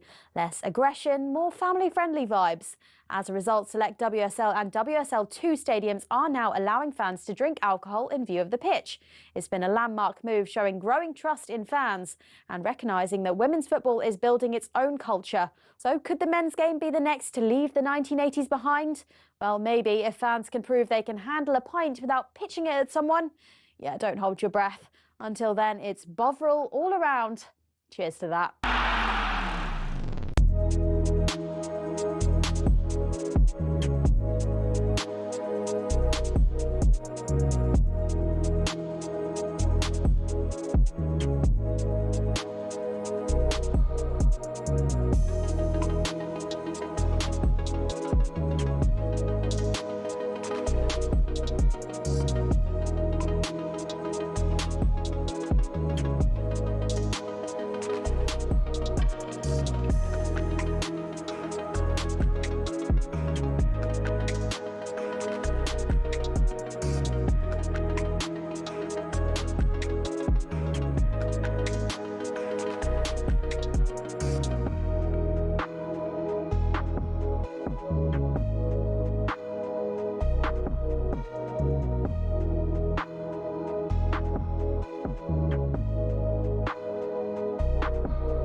Good morning, happy Friday to you. You're listening to talkSPORT Breakfast. It's Shebahn Aherne and Carlton Cole with Arnold Clark, who are celebrating a massive summer of football.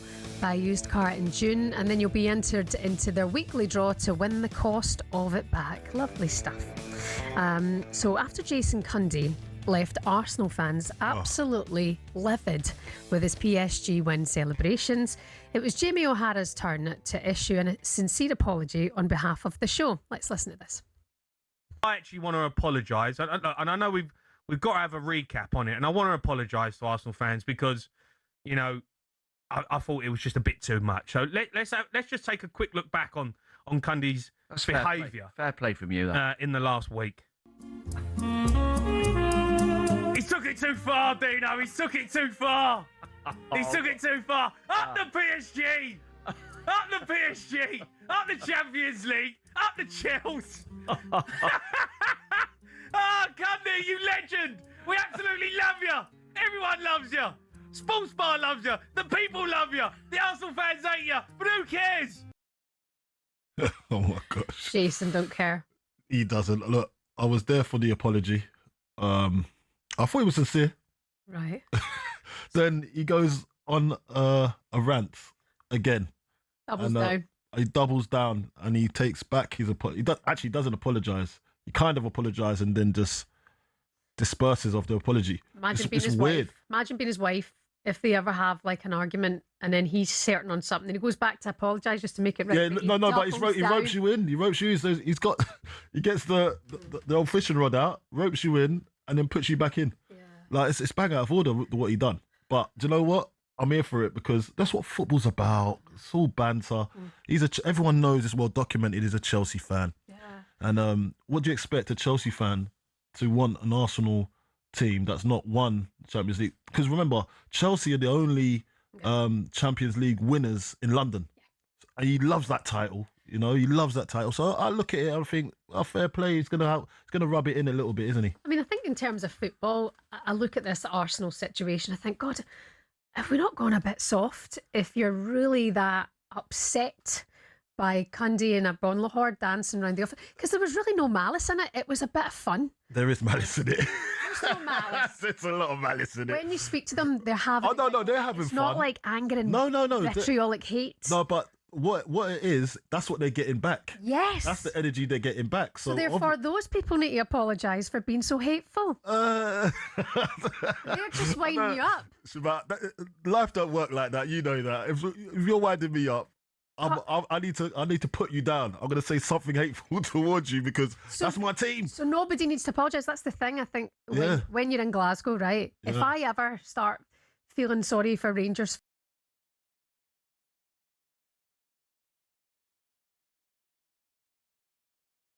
Nuts. Yeah. That's football. That's tribalism. Yeah. That's what it's about. Wind them up. Yeah, but it's the fact that they've got he's got a massive stage to perform his ritual. So that's where he gets that. That's why they're saying he needs to be more responsible and be more impartial. I'm like, sports bar is what the sports bar is. It's a bit of banter. You're in a bar, you're having a crack. Yeah, come on. Chill out. You took that so seriously. I think you're the problem. Yeah. And listen, I know Arsenal fans that didn't mind. Yeah, no, they thought it was funny. Thought it was funny. So do you know what? It's bringing me back to the old days. But I was saying something the other day. Like, I'd rather this, than remember back in the day. It used to be hooliganism, and then there was it's replaced it. Yes. It's a bit of banter online now. It's better. It's softened the blow. Yeah. I'd rather this than getting chased down the road with some knuckle dusters and a bat. Well said. Well said, Nathan. Just on the subject of this, can I just say a very good morning and sending all of our love and best wishes to Chris Clifford, a really nice man. He's going through a hard time at the minute and he's got a big weekend coming up. Really good guy, Arsenal fan. Had the chat with him yesterday and he said the exact same thing. You know, this is about the crack, and he's an Arsenal fan, and you know, some in his group chat, someone going, I need to phone the sports bar and give it to Jason Cundy. Yeah. Don't do that. We'll be embarrassed for you if you're doing that. Well, they kept on calling. They kept on calling, and they're just so upset by it. Had them hooked in. But good morning to you, Chris. Take care of yourself. We love you. It's Chris Clifford there. Right, it's time now for this. It's coming. Football's coming home. We'll go on getting back. It's on getting back. It's on getting back. It's on getting back. It's coming. Football's coming home. Oh, we're going to hear so much of this. I actually don't mind it. Yeah. Don't mind it. Don't you mind it? Not anymore. I used to go, oh, God, the song, yeah? Shut up, you lot. But now really? Is that how you felt? Bit of an earworm now. Oh, yeah, we've got a new one. You could start listening to my one. I'll listen to your one, Carl. Yeah. At least there's a connection there. That's a hint for DJ Jazzy to line up Carlton's song in the next minute or two. Yep. 12 put that back on. The countdown is on for England to face a massive World Cup clash against Ghana. Three Lions look to end 60 years of heartbreak and lift football's ultimate prize. So to get the fans in the mood, we've got an England supporter with us now. One of the most confident England supporters, actually. Fulham fan Marcus Speller is with us. Good morning, Marcus. How are you? Very well. Good to be with you. How are you all doing over there? We're good, Marcus. Good. Are you in England just now, Marcus? Are you heading out to the World Cup? I don't have enough properties to remortgage, so I will not be going to the United States of America. So I'll be watching it from good old England. Yeah. What do you think about what's been happening with the ticket prices and the travel to get over there for fans that want to obviously join in? Yeah, it's absolutely ludicrous, Carlton. I mean, the prices that are being touted about are insane. I mean, I don't know how the average fan can afford, even to go to a couple of group games. I mean, it's absolute madness. You see the prices of the bus to get to the ground. I mean, one was quoted $150 per seat, and that was for the bus, not even to get into the stadium. So I think the tournament organisers and the places that are holding these games are, quite frankly, a disgrace, and they're fleecing the fans. So it's a great shame. Hopefully the stadiums will be full, because hopefully the old dynamic pricing that Gianni Infantino was so excited about ahead of the tournament actually works against them. Nobody wants the tickets, and so they drive the prices down. That's probably quite a fanciful view, but we shall see. But the problem with all this is, as soon as a ball is kicked, we forget about it. I mean, look at the controversy with Qatar. You know, that was beyond a disgrace that in the making of that tournament. As soon as a ball is kicked, we forget about it, and that is the power of football, for good or for better. Why are you convinced that England are going to win it? I mean, are you convinced by Tuchel's squad selection? I know Carlton had his reservations earlier on about iffy in places, but why are you confident that England are going to win? Well, I mean, I'm, as I've just started slagging off the tournament organisers, I am in agreement with them in that England are among the favourites, because they are. They're among the four seeds. You know, we've not seen this before at a World Cup, I don't think, that England with Argentina, Spain and France are seeded. And so, all being well, if those four teams play their part, they wouldn't be able to meet each other until the semi-finals. So I'm one of those people that thinks if you can get a kind of draw as far as you can go in a tournament, for the better. But with regard to England, though, look, the heat is going to be a major factor here. But I cast my mind back to USA 94. And if Sweden could get to the semi-finals of USA 94, and that might be even a tiny bit colder than England, then England can do something at this tournament. But you mentioned Tuchel's squad there. I mean, I didn't think it was that controversial. There'd be maybe one or two names that I would have found a place for, perhaps Lewis Hall and Adam Morton. But otherwise, it's a strong squad. And I think England go into the tournament with the players pretty fresh, all things considered. I think it's a bonus that Harry Kane is playing in the Bundesliga and had a winter break. And let's be honest, a handful of fewer games in the Bundesliga than he would have played in the Premier League. So, I mean, Kane in the last Euros was exhausted, he was injured, so he's looking good. But also as well, if I'm going to really try and spin this, in an England fan's favour, if you look at the last international break when England played Uruguay and Japan, it was rather forgettable, and I don't hold a grudge at anybody who forgot what happened in those games. But England basically almost used it as a meet and greet. I think Tuchel has a plan. And I think we saw that plan, if you cast your mind back to the 5-0 victory against Serbia in October, I think it was, if my mind serves me well. October, and people might say, well, it's only Serbia, it's only a qualifier. I take all those points. But if you look at Tuchel with his interviews that he was doing before that game, and then after that game, he had the bit between his teeth. And I think he thought, I've got him. I've got my plan. I know which players I want. And the squad is largely what was the squad back in October. So I look at Tuchel and I think, there's a guy with a plan. And I think this squad is ready to win. I think you've got a lot of players in there who have played in finals now or gone deep in tournaments. And there's a confidence, there's a readiness, there's a togetherness. So I am quite confident. I mean, look, you might have me on in a month or two, and we've been knocked out by Mexico in the last 16 or something because we couldn't get to the grips of the heat, and it was in the Azteca Stadium. There's that. And I'll be there's all that kind of stuff. Of course, Shebahn. But listen, you've got to have your positivity, and you're an England fan, so you've got to go in believing that you can win it. He said that you're contenders, Marcus. Hopefully, we will have you back on very, very soon. Take care of yourself, all right? Without egg on my face. Yeah. Hope so. Fingers crossed. We always clip it, Marcus. Don't worry about that. That was the host of Football Ramble and Fulham fan Marcus Speller with us this morning. Still to come for you on breakfast. Superstar Breakfast preview on talkSPORT with Travis Perkins. Download the new improved app to easily manage your accounts and quotes. If I was your best friend, I want you around all the time. I want you around me all the time. Yeah, Carlton Cole's best friend, not Wayne Bridge, his other best friend, former Hammer Joe Cole, will be with us to discuss the Three Lions World Cup chances and reveal exactly what needs to change at West Ham to get them back in the top flight. Why does he call you Buffalo? What's the... You stitched me up with that. We've all got nicknames for each other. So he calls me Buffalo because he just thinks I'm the strong man up front. You know what I mean? Just run through things. I like that. Yeah. Just hold the ball up. That's the type of thing, and he thinks that's my attitude to life as well. Just buffaloing through things. Nice. Stampeding. What's your name for Joko? I can't say. I'm not. This is between us. This is a group chat, boys. Do you know what? I usually give him a little buffalo. He's like the little buffalo. Mini He's buffalo. a mini buffalo. Baby buffalo. Baby buffalo. Yeah. But I call him mini buff. Mini buff. Mini buff. Because he's the same. He's the same. Not in the buff. Joko will be with us a little bit later on. That was our breakfast preview with Travis Perkins.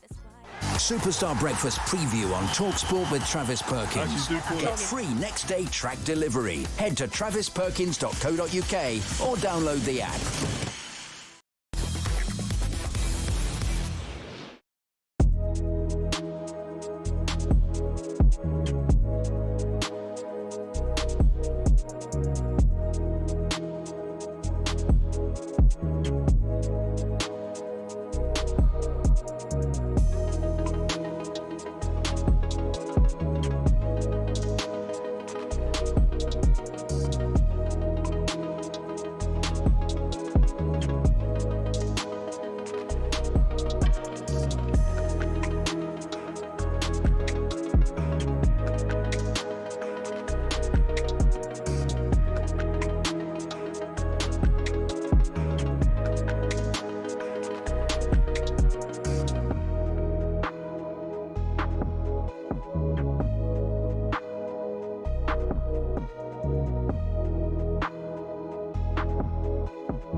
Perez, for his part, has promised he'll appoint Jose Mourinho as manager if he's elected. She's done it already. Well, that's what he wants to do, but he's got to get elected to make it official. Riquelme, meantime, for his part, is saying no to Mourinho. He's promised to make Madrid legend Raúl his sporting director and will not appoint Mourinho. He says, if I win the elections, I will bring to Real Madrid a superstar manager, the biggest manager you can imagine. Jose Mourinho is not that manager. He promised also, and this is where it gets interesting, to sign Manchester City midfielder Rodri, as well as Erling Haaland, and then held up a Madrid shirt with Haaland's name on the back of it. And one would think that Manchester City are none too happy about that. Is it arrogant in a presidential race like this for one of the hopefuls to promise something that he doesn't really know if he can deliver? Hello, I'm Matt Forden from talkSPORT. This is How to Win the World Cup. This is the best squad I think England have ever had.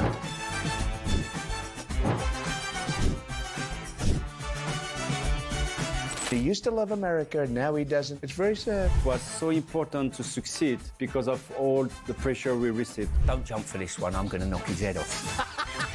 Warning, this podcast does not guarantee England will actually win anything.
Good morning, how you doing? You're listening to talkSPORT Breakfast, just gone 10 to 8. Where's the time going? It's Shebahn Aherne and Carlton Cole with you. What do we know this Friday morning? Jamie Carragher has raised concerns over Andoni Iraola's recent appointment as Liverpool head coach. He said in the Telegraph the main credentials for coaching one of Europe's best ought to be based on what a candidate has won, at what level and what style of play. Areola ticks one of those boxes. I think he's kind of saying what a lot of people are feeling. Yeah, a bit harsh. It's harsh. Give him a chance. Okay. A Ryan Cherky goal wasn't enough for France to beat Ivory Coast last night in the World Cup warm-up game. They lost 2-1 in that one, and Spain also drew 1-1 with Iraq. And Ollie Robinson says his dream return to the England Test team has come after rediscovering his love of the game in recent months. He took 4 New Zealand wickets to leave them 61 for 6, just 79 clear of England's first innings total of 140. What a magical comeback for him. Speaking to talkSPORT's Following On a podcast, former fast bowler Steve Harmison said England have a solid platform going into day 2. Yeah, and I think England will be saying one big wicket, the big wicket of Phillips. If England get Phillips, then that for me is a 50 run. That's a 50-run lead. If they get Phillips early in that early throws in the morning, if England can come out in that first burst of the new ball, which would be Robinson's first 4 overs, Tung's first 4 overs. If England can get Phillips out, then you'd back England to have at least a 45-50 run lead. Steve Harmison there for more on the brilliance of Ollie Robinson and preview of day 2. We can speak now to not only Ollie's head coach at Sussex, but he's also his stepdad. So I would imagine he's quite close to how he's feeling at the moment. Good morning to you, Paul Farbrace. How are you? Good morning. Good morning. Yes, very well, thank you. Yeah, it's an interesting start for him after 2 years of not playing Test match cricket. Yeah, that was it. I didn't know that he was related to you in that way. Yeah, same. I mean, how's it been? How's it been after yesterday? What did he say about it all? I think he was probably just as gobsmacked as all of us, really. I mean, I sat watching it yesterday evening here at home at the county ground, and I just hope that he got his first couple of overs somewhere near a decent line and length. If he got 1 wicket, then absolute bonus. But yeah, I mean, it was an incredible start for him. I did exchange a few messages with him last night. He was obviously delighted, but you know, he knows that he's got a lot of hard work to do. Conditions very much in his favour. Last night, Lords, great time to be rolling at Lords. Clouds rolling round, lights on at Lords. Yeah, brilliant time for him to be bowling. So everything was in his favour. You know, and there's a lot of hard work for him to do, and this England team to do as well. Yeah, so he's obviously done so well. Do you think Ollie has proved that he should have been playing in the Ashes last winter? Yeah, had he played bowling the way that he did yesterday, then yes, absolutely, he was a huge miss. But look, the point was he wasn't selected. You know, he needed to get himself back into the right level of fitness. He needed to be absolutely in the right frame of mind to play for England. And I think the break has done him good. I think being captain of Sussex this year, giving him more responsibility, has definitely helped him. I think that's been a huge help for him. But look, he's got himself sorted out. And hopefully now this can be a start of a period where he stays in the England team for the next 3 or 4 years. And hopefully can make up a little bit of the lost time over the last couple of years. So, you know, not many people get a second chance at international cricket after 2 years out, you know, maybe 2 months or, you know, a season, but 2 years is a long time. And especially under the same coaching and leadership group. So, you know, they've shown a lot of faith in him. They're backing him. And so far, you know, he's paid them back. But as I say, it is only one spell. It's one evening session. And there's a long way to go for him. Yeah. Brendan McCullum's team has often been described as a cult and a very exclusive group, Paul. Do you think that's the case, and how has Ollie found getting back involved with the group? I think there's been a lot said about this England team. When they started, we absolutely loved it. The public, the media, everyone in the game of cricket, we love the way the England team played. And then when they lose crucial series, then, you know, you leave yourself wide open for criticism. And perhaps, you know, and I've been quite vocal, that at times this England team, it looks like it's harder to get out than it is to get into this team. I admire the fact they stick by their players. I admire the fact that they're loyal to their players. But I think we've definitely seen a shift since the Ashes. I think there's been a lot of good conversations around the game, a lot of good conversations around county cricket. There's been a lot more obvious signs of the England team wanting to make sure there's a really good connection with county cricket, and they've shown that with the selections they've made for this Test match. And all we all want, as I said at the beginning, we want England to win. And international sport is not about development. It's not about giving people opportunity. It's about winning and winning the big series, and that's what you get judged on. And if Brendan knows that if they win this series, they'll quieten a lot of the noise down. And they know that they've got big series to come. If they win them, then people start to get behind them. And if they play the exciting cricket they played and they're winning, I have no doubt that the English public and the cricket-loving fans in England will really get behind them. Yeah, there's been some noise around Geoffrey Archer's situation. What do you think? Should he have been playing in this Test? Well, look, the plan was always to give him a break at the end of the IPL, and Jofra is one of those guys that he wants to play. He wants to play for England.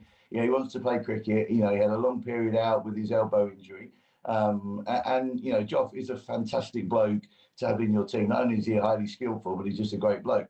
And every so often there will be opportunities where he'll need rest, and the landscape has changed around English cricket and cricket across the world.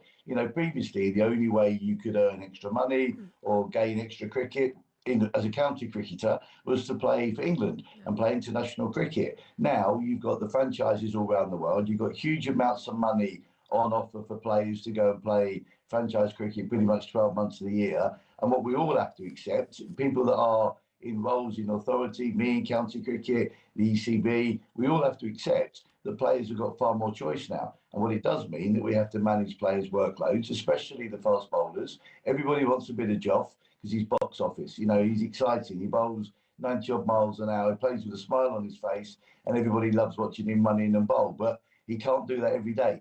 And so I think the England team have made a good choice. In these early conditions, good English seam bowling is just as I like to take wickets as pace bowling. So I think they've made the right choice, and it'd be great to see Joff back playing for England, whether it's the next Test match or whether he comes and plays a game for us first, which would be an absolute bonus for us, and then maybe play in the third Test. Let's see. But if England wrap this Test match up and win, and they do it within a few days, which could easily happen the way the game is progressing, then there's every chance that they won't need Joff for the second Test match. Interesting. Paul, listen, thanks for coming on this morning. Enjoy D2. We appreciate your time. Thank you very much. Have a great day. All the best. You send our love and well done to Ollie Robinson. Steps on. I didn't know that. We didn't know that. Yeah, that's a fun fact, isn't it? Small world. Fun fact. Yeah, there you go. Ball-by-ball commentary of the entire series available for overseas listeners on the talkSPORT Cricket YouTube channel. We'll have updates as well, of course, here on talkSPORT today. Thanks to Paul Farbrace there, Sussex head coach, and Ollie Robinson's stepdad. Coming up, we're going to turn our attention to the World Cup and exactly what team Thomas Tuchel should play in his first warm-up game against New Zealand. It's live on talkSPORT tomorrow.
Cricket, what about Elliot Anderson? We're led to believe that opening bid from City has been knocked back from Forest.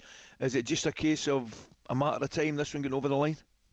I think so, and again, no surprise that City have tried to make their move early. We were told at talkSPORT a couple of weeks ago that in an ideal world, Elliot Anderson's future would be sorted before he kicks his first ball for England at the World Cup. Obviously, City are trying to get this one done. We know that Evangelos Marinakis can be a difficult negotiator. Just ask Tottenham and Morgan Gibbs-White from this time last year. But all the information I have is that City have always been Elliot Anderson's preferred choice, despite the fact there's also interest from Manchester United. This is a deal I do expect to happen. And again, it comes back to what we said at the start of the section. Real Madrid and Rodri, if they get Elliot Anderson in, could the time be right to cash in on Rodri, who clearly hasn't been the same player since returning from injury as he was before? Crookie, I've got some breaking news.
Good morning to you. You're listening to talkSPORT Breakfast. It's Shebahn Aherne. West Ham legend Carlton Cole is with us with Arnold Clark. You can buy a used car in their upgrade event and get 2 years free servicing plus a chance to win the cost of it back this June. Coming up for you on the show this morning, BAFTA winning actor Ross Kemp will be with us to give England a rallying cry ahead of the World Cup. Who could forget his viral support during the 2018 tournament out in Russia? Yes!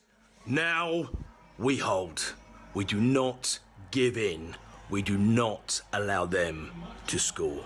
Didn't go to plan in the end, Ross, but we love the energy. Keep that coming. Ross Kemp is going to be with us later on. Yeah, he seems He seems up for it. Bag of energy, isn't it? Like that. I like He it. looks up for it. Like that's what the England team need. He should go in the team talks. That's a good idea. Yeah, Tuchel should. He's missing the trick there. I think Tuchel should employ him to go and do the team talks before the games. We'll ask Ross to do something on here, and then we'll send it to Faye because she's in with the camera. Oh yeah. And then Faye can show them it maybe. Yeah. So if we need an extra boost at half time, get him on the screen, and then I think that might do it. Get us over the line. Yeah. Liverpool fans giving us calls this morning. Keep them coming on 03717 223344. Andoni Iraola is the new manager and is promising to continue the pursuit of trophies. But will he succeed? You can have your say on that. And stay tuned. 9 o'clock this morning, Coley's best friend after Wayne Bridge, Joe Cole, is with us as well. Look at you thinking about that. You don't want to put them one above the other. No. We're all equal. We're equal. But if you had to phone one emergency contact, who's it going to be, Wayne or Joe? You just phone the group, the Just Us group. Oh yes, yeah. Because you can dial in everyone. Yeah, and whoever answers the phone. That's cute. I wish my friends were like that with me. I'd be last on the list for the emergency contact. It's been built up over years, and now we're enjoying the fruits of our labour. Very nice. Yeah. More on that to come later on talkSPORT Breakfast. Now though, is it finally going to be England's year? The same familiar story has come back to haunt England again.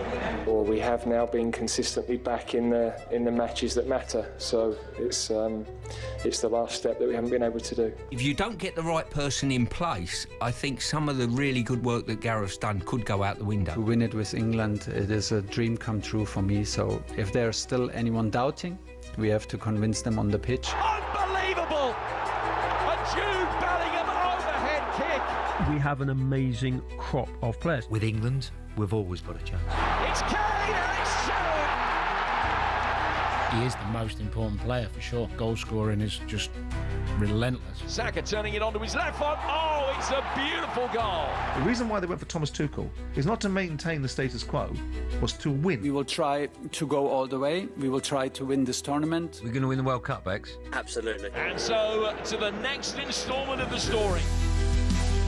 The road to potential World Cup glory in North America begins tomorrow night for England in that warm-up game against New Zealand in Tampa, and then they've got another friendly in Costa Rica on Wednesday. Both, of course, live for you here on talkSPORT. But what does Thomas Tuchel do in these games? Does he play his strongest 11 to build the chemistry, or does he rest players to protect them from these difficult conditions? Somebody who'll be keen to get his opinion on this, actually, is former Three Lions boss Sam Allardyce. He's with us now. Good morning to you, Sam. Carlton. Big Sam, how are you? What were my team talks like, mate? Oh, mate, do you know what? Tuchel needs to get you in. He needs to get you in, right? He needs to get you in. Your team talks were, I'm not just saying this, but it was the best I've ever had. Really? Like what? Like it was just inspiring. Yeah. Yeah, it's just like do you Sam prep knows what he them, does. Sam? Do you set No, it's a freestyle. It's a freestyle for Sam, isn't it? It's just natural. So you appreciate that, Carlton. Appreciate that, mate. Nice. I'll tell you what, your team talk the other day when we was doing the AFL thing at Wembley. That was you inspired me there. I came back because I was losing miserably to Marlon Harewood, and then Sam gave me a nice talking to because we was doing like a 1v1 thing. He said the first one I was really poor. Then I came back into my own, but I needed the big Sam to just like get me over the line. There you go. That's how it is. Still got it, Sam. It's Still good got to it. hear. Still got it. Thanks. What do you think about this warm-up then tomorrow, Sam, against New Zealand? Does he go strongest 11? Does he prioritise the conditions and resting players? What do you think?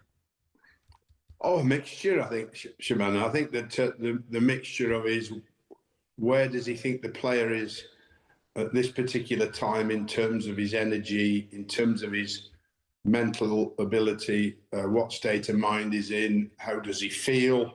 And I think that many players will be thinking that playing a game now might be too much after all the long season they've had.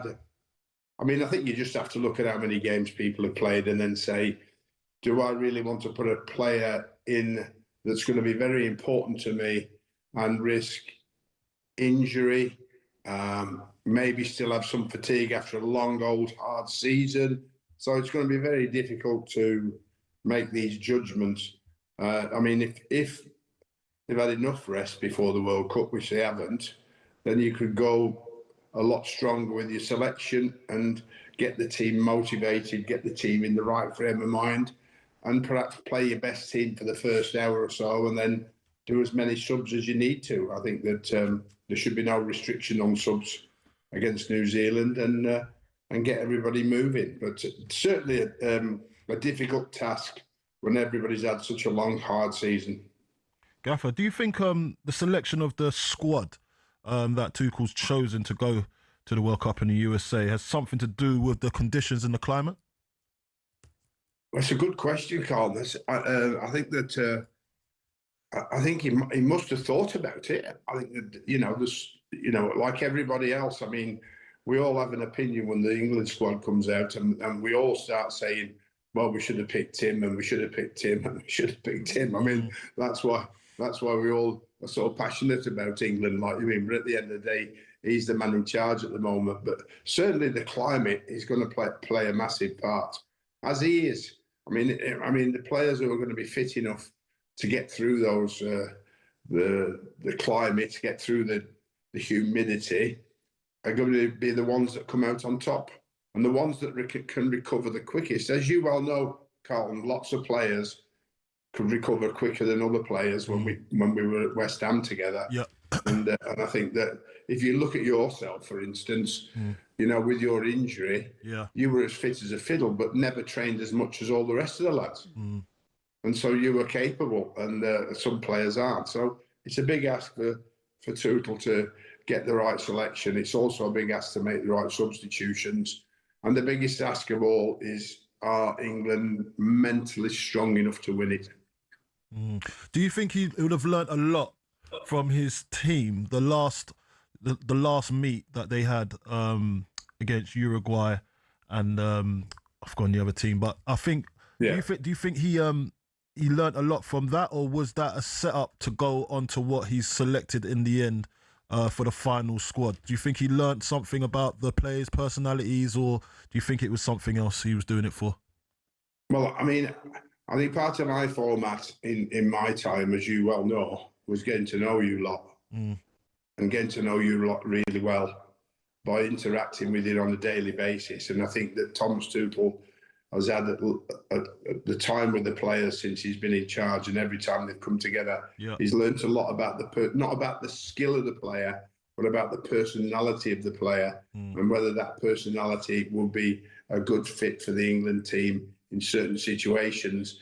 You know, we all have to think about the personality of a player and what will he do, what can he do, or what do we think he can do for the team. And then, of course, we all know the ability of the players, otherwise they wouldn't be there in the first place. So when everybody talks about skill and ability, most people who play for England don't have a problem with that in their particular position, but their mentality and their personality is what he has to learn about and make the team fit and make the team play as a team. Yeah. Stuart Pearce, I don't know if you heard this recently, he spoke about England's maybe the one weakness being defensively and the back four and who he would start, because he thinks that the quality there isn't nearly as good as the golden generation from 2006. Do you agree with that? Yeah, I think yes, I think slightly I do. I think that generation had a super back four at the time. This one's not quite as good as that, but he did leave Harry Maguire out though, which I think was a mistake based on what Harry Maguire did for Manchester United. I mean, Man United, when Harry Maguire got back in the team, get Manchester United to third in the league. I agree, Sam. Yep. You know, so if that doesn't prove that you're good enough to go and play for England, if he thinks a little bit weaker what the golden generation was, then I think he should have picked him. But of course, we all have to face, when we're in that position, we all have to face that criticism. And only time will tell if he's made the right decision.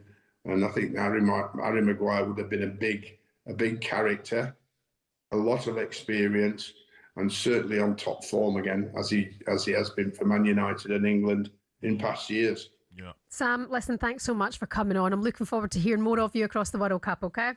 Pleasure.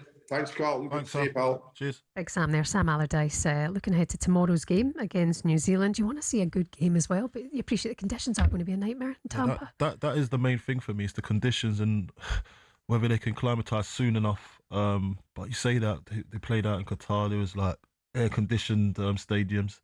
So it's a difficult one, but the heat is going to be sweltering over there. I mean, we'll talk about it later on in the show, but sports science is increasing no end. It's going to be a massive play over there, definitely. We'll know who's adapted well to these conditions instantly and who's struggling. And that's probably what, I don't know, because I remember back in the day, we used to get a little prick in the ear.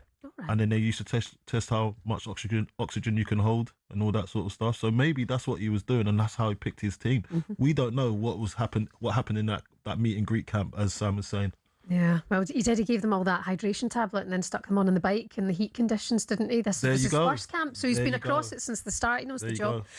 Coming up, you will not miss a single kick of the World Cup on talkSPORT. 104 games, all live on the talkSPORT network. Starts next Thursday. Mexico hosts South Africa in Mexico City. It's going to be massive. World Cup here on talkSPORT. Coming up, we'll keep reacting to the confirmation that Areola is Liverpool's head coach, and also Carlton will tell us which players he wants Chelsea to sell this summer.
Let's talk about the World Cup then in a bit more detail. England, of course, touched down in America ahead of the competition. Let me get your views on the squad. Lots of players that a lot of people should have been in it weren't. Cole Palmer, Phil Foden, Gibbs White, Adam Wharton, Trent, of course, Harry Maguire being another one. What have you made of the squad and the players that aren't going? All of them players are the real technicians. Adam Wharton, Foden, Cole Palmer, Trent. Trent. So my opinion personally is the majority of them players should have gone, because I think that holding the ball in a World Cup is the most crucial thing, and being that team. But Thomas has gone the other way. Thomas, you can see he's picked by the team he's picked. It's going to be a sort of low to mid block, and he's going to look for counter-attacking football, right? So personally, I would have done it differently, but I like the fact that he's picked the type of players for his style of football that he thinks going to do it. And like, we're still a week gone from the squad, and we're still talking about the players not there. Almost like, listen, nobody would have picked now 26 players that Thomas would have picked. So we'd all have a disagreement somewhere. It's done now. That it's history. This is the way we're going, and I like the fact he's strong enough to go, I want these players, and these are the players that are going to do it for me. It's a crazy one, because for me, I understand what you're saying there, but the Gibbs White one to me just doesn't make any sense. You know, when you're trying to rack your brain, he has been unbelievable this season, and even the way he ended the season, he probably ended. Get ready to get the ultimate football fan winning feeling with talkSPORT Win. Because this summer, you and a mate could be jetting off to watch England versus Panama in New Jersey live at the FIFA World Cup 2026 with Adidas, including tickets, flights, accommodation and more. Go to talksport.com/win to enter now, and you could be soaking up the incredible atmosphere at the FIFA World Cup 2026. For the chance to win every football fan's trip of a lifetime, enter now at talksport.com/win.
It's talkSPORT Breakfast. It's Shebahn Aherne and West Ham legend, the man who takes magnesium in the morning. Wrong way round. Carlton Cole is here. Carlton Cole. Carlton Hall. Yeah, he's here. The unmistakable sound of Wimbledon. Why are we playing it? It's this year, that time again where we all become strawberry connoisseurs. Do we? Do we? Maybe.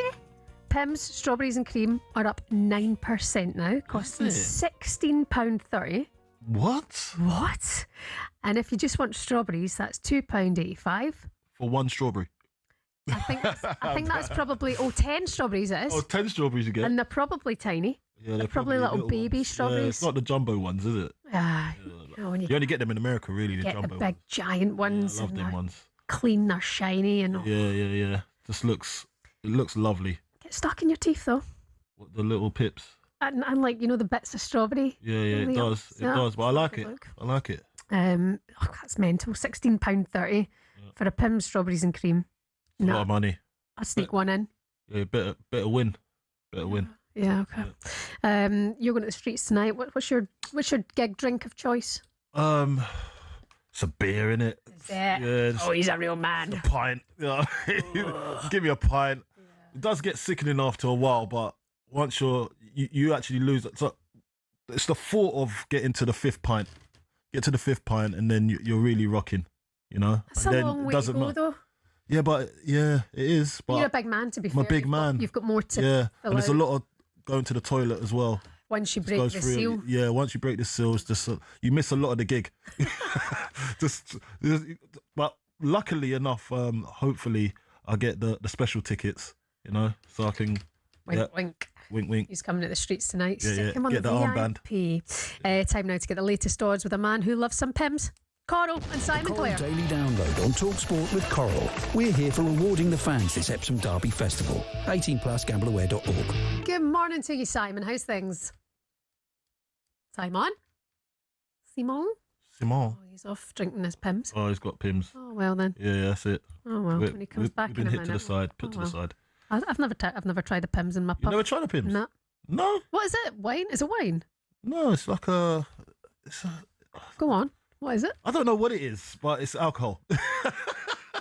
It's nice. Fruity. It's nice. It's fruity, right? You can have it fruity because they'll put a nice little strawberries inside them, bit of mint maybe, a little bit like a mojito. Okay. You can the way you mix it depends.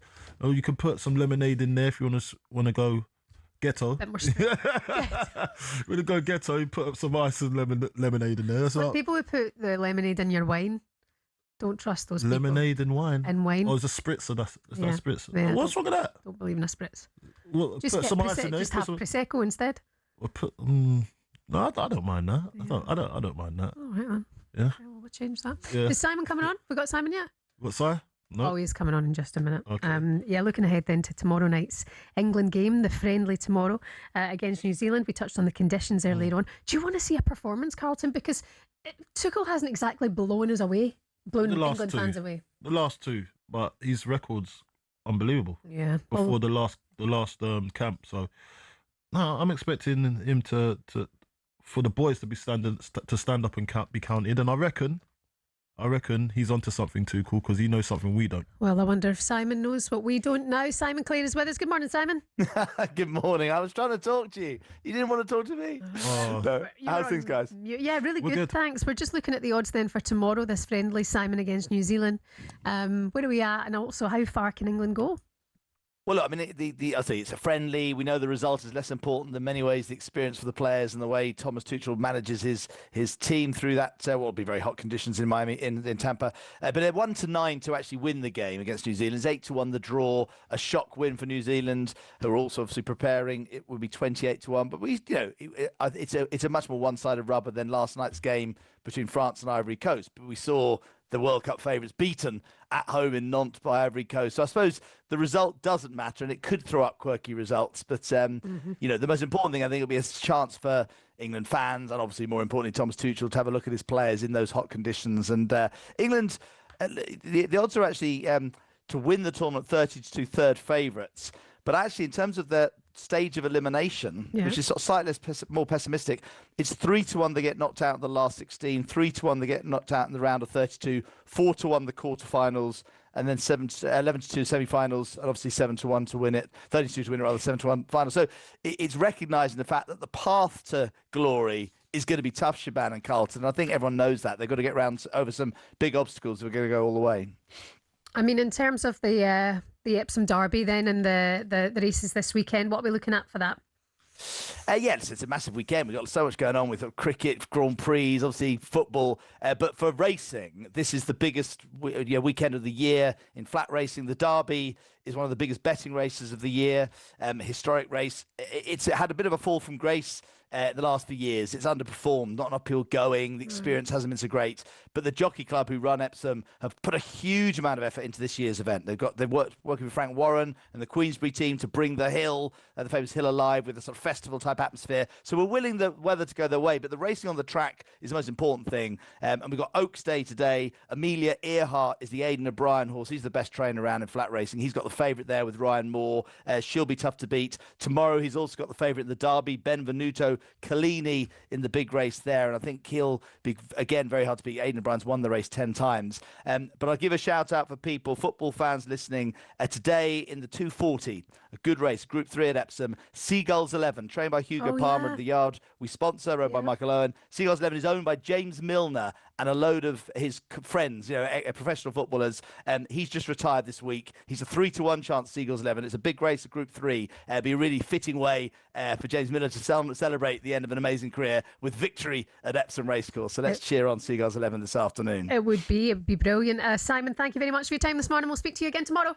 Cheers, Shebahn. Take care. Thank you. All the best, Simon Clare there. That was a look at the latest odds with Coral. 18 plus, BigGambleAware.org. Don't forget, you can listen to the Oaks and the Derby live on the talkSPORT network. Download the talkSPORT app. You can swipe across the talkSPORT 2 to stay across all the action there. Coming up, Carlton will tell us which players he thinks has to leave Chelsea this summer. That's coming for you next. The Coral Daily Download on talkSPORT with Coral. We're here for rewarding the fans this Epsom Derby Festival. 18 plus, gambleaware.org.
Big John Fisher's never far away from our phone screens with countless laughs. Absolutely hilarious, some of the stuff, and Chinese orders. But now he's even broken a record.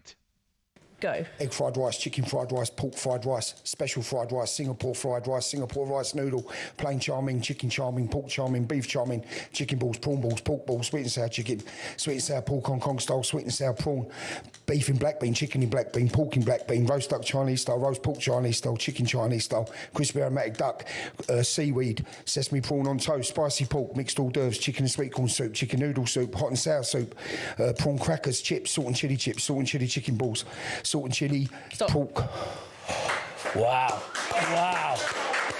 Wow. In your attempt today, you achieved 40 menu items in 30 seconds. It's not often you associate fan power with Chelsea Football Club, but one of the shining examples of it lies with a group called the Chelsea Pitch Owners. And they've proved to be the thorn in the side of owners past and present who've been dead set on moving stadiums to a larger, more lucrative piece of land. Essentially, the supporters group holds the freehold to the land on which Stamford Bridge sits. Former owner Ken Bates set it up at a time where some unruly property developers tried to evict the club from their ground.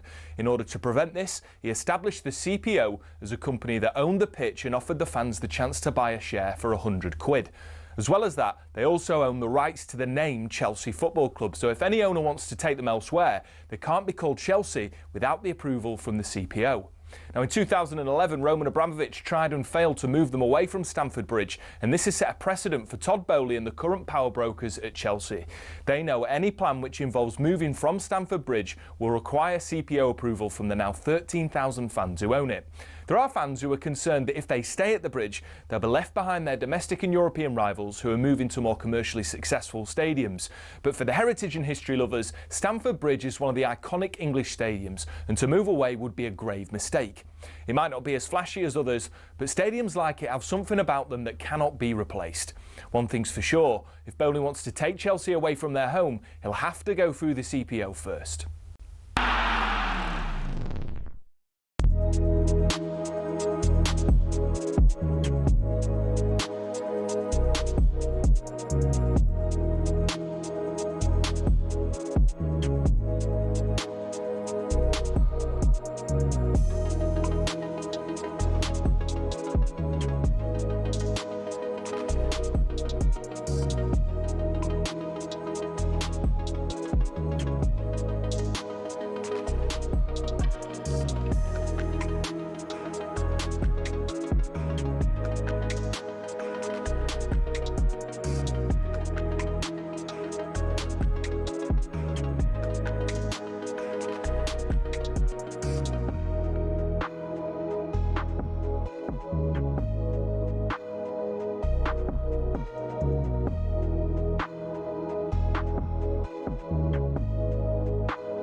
Good morning to you. You're listening to talkSPORT Breakfast, 25 to 9. If you're on the school run, good morning. It's talkSPORT Breakfast. Shebahn Aherne and Carlton Cole with Arnold Clark, who are celebrating a massive summer of football. You can buy a used car in June and you'll be entered into the weekly draw to win the cost of it back. So it's official, Liverpool have got their man. It's Andoni Iraola on a 2-year contract. How do Liverpool fans feel about this? We can head to the phone lines now. 03717 223344 is the number. If you want to have your say, we've got Peter, the Liverpool fan, with us now. Good morning, Peter. Hello, Pete. Good morning, Shebahn. Good morning, Carlton. How are you, mate? I'm okay, thanks very much. Good stuff. Well, as regards the new manager, I think you've just got to give him a chance. We've already had one caller on this morning who was slightly negative. I don't understand how people, before a man's even started the job properly, are judging him. It doesn't make sense to me. I mean, I know people have opinions and that's fair enough, but I mean, a vast majority, 99% of the people who come on and start criticising and having a go, have never kicked a ball professionally in their lives, so they haven't got a clue, and they don't know how to run a football club. So you've got to leave it to the people who do. They know what they're doing most of the time.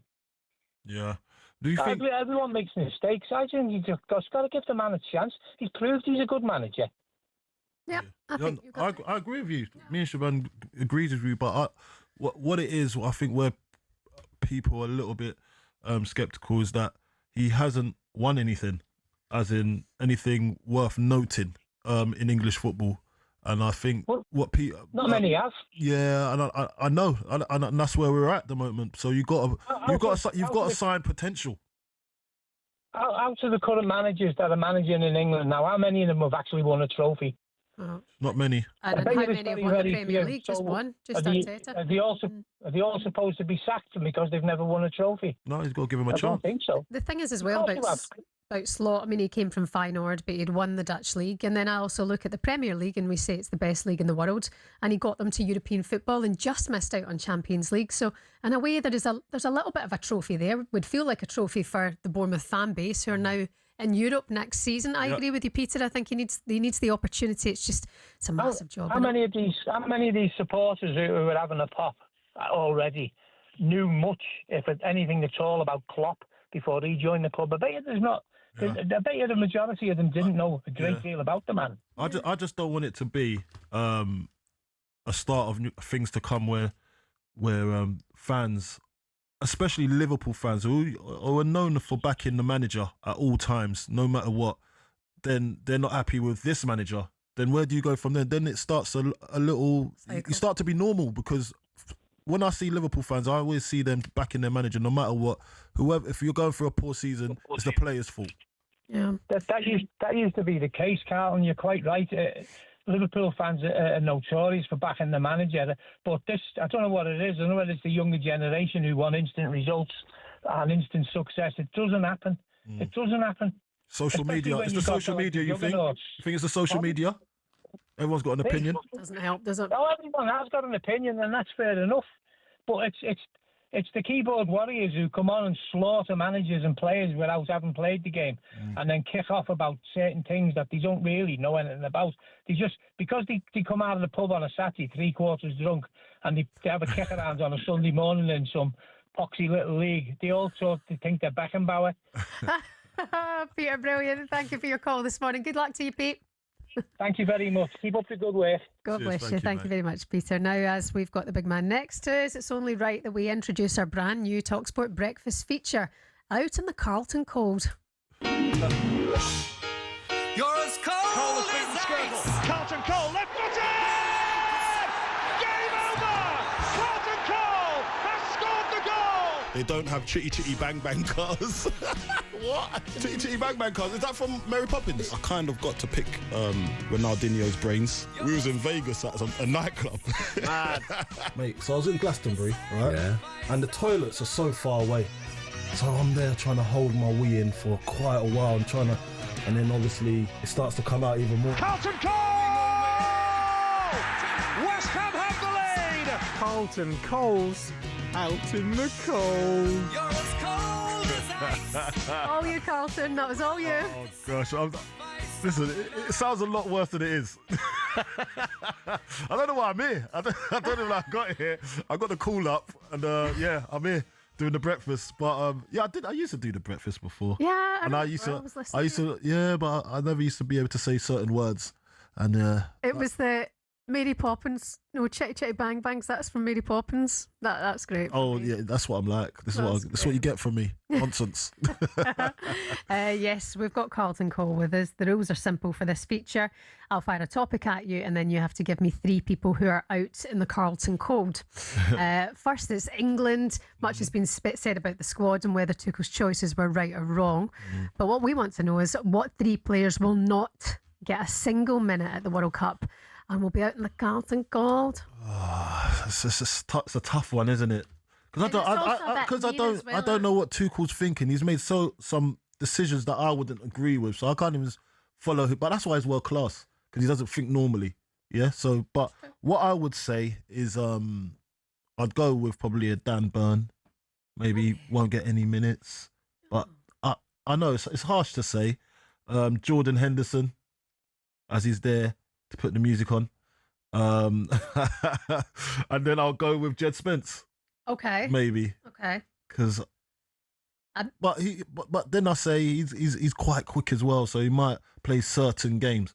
I don't know what's going on with Tuchel. I don't know what's going on in his brain. I'd love to understand, and maybe I could be world class.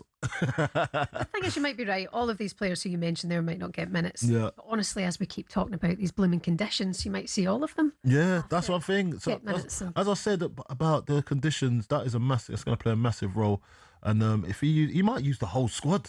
Well, that's that. And they're 3 great players. Yeah, they're not bad players, obviously. But they might get minutes, they might not. But I just love to know what's going on in Tuchel's head of it. Okay, moving on. Xabi Alonso has a massive rebuilding job ahead of this summer. What 3 players should Chelsea sell this window? What 3? Is that all? Okay, go further if you want. Oh gosh. Well, I look at a player like Garnacho. It doesn't look like it's worked out for him. I don't think his aura works in that Chelsea room. You know what I mean? The dressing room, maybe. Does he rub people up the wrong way? I think he rubs a lot of people up the wrong way, and doesn't produce enough. So I think he'd be one to go. Yep. I think the 2 that's been highly documented, Cucurella and Enzo Fernandez. It looks like they want to go, judging by the last outing with the international team. I think they slipped up and said a few words that they shouldn't have said at the time when Chelsea wasn't looking to be in a great position. So I'd say 1 or 2. But Enzo's such an important player for them. They got to do everything to keep him. But what if he wants to go? If he wants to go, then there's nothing. You can't really do anything about player power nowadays. And if the project that got sold to him at the start of the season, when they're and it's not looking that way anymore, he'd probably like to think that you lot lied to me, I'm done with you, you know. So Cucurella, I mean, he's been massive for them. He has been really good, but he said certain things as well. And it's been documented in the press that certain clubs are sniffing around him, so that wouldn't surprise me. Also, you got some outsiders which I would probably look at to replace. I got one that would be quite an outlandish one, but you got Delap, obviously. I don't think he's hit the dizzy heights of the expectations that's expected of him. And then you got Tosin, you got Mark Gui. Yeah. Yeah, you got Mark Gui. These guys have not made an impact, but you got one as well, Wesley Fofana. I just think he's not reliable. I know he wasn't great at the back end of the season, and you're expecting a bit more from him because of his injuries. He's come back and he's probably not got to where he wants to be fitness-wise.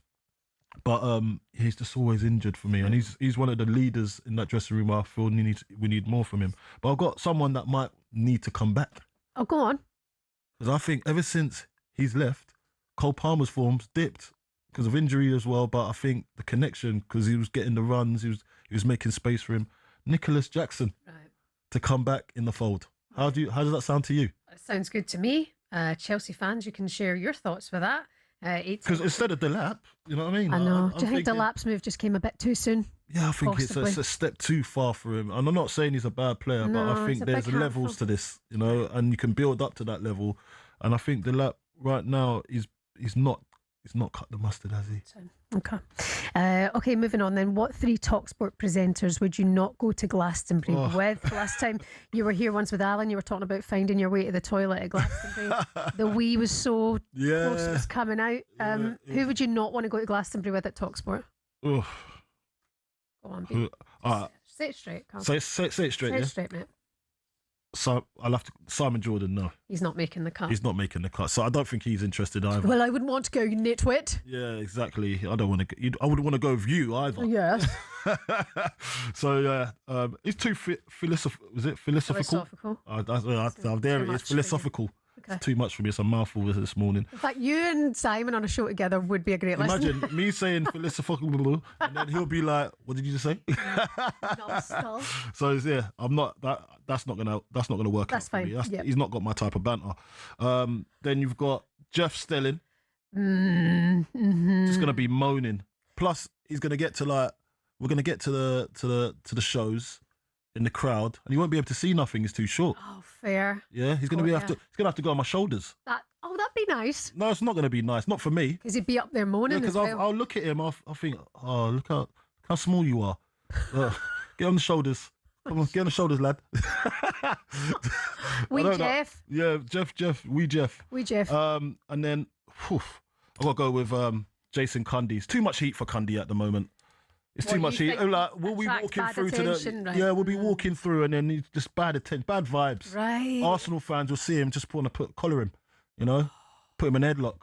Right. Okay. Yeah. So I don't want to be around. I want good vibes around me. So Cundy, you're sacked, mate. Who would be the first on your list to go with talkSPORT?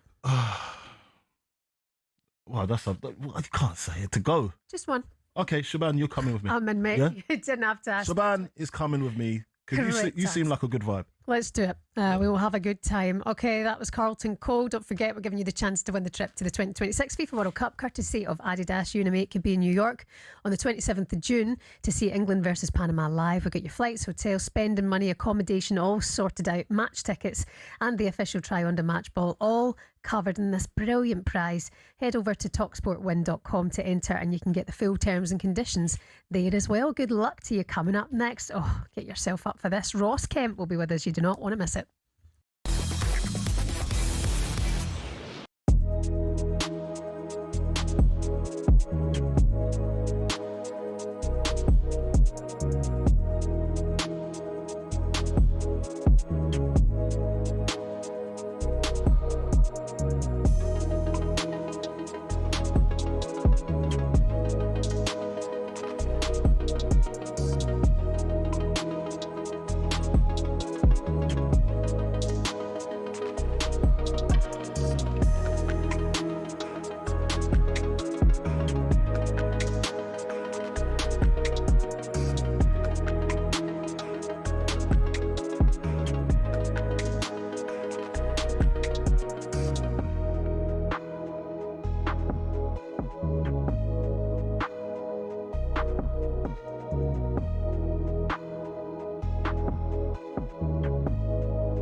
Listen, Gab, Yes. Elliot Anderson, brilliant season. I mean, fantastic player. I think the proof in the pudding, the fact that he's an automatic choice in that England team, Thomas Tuchel's England team.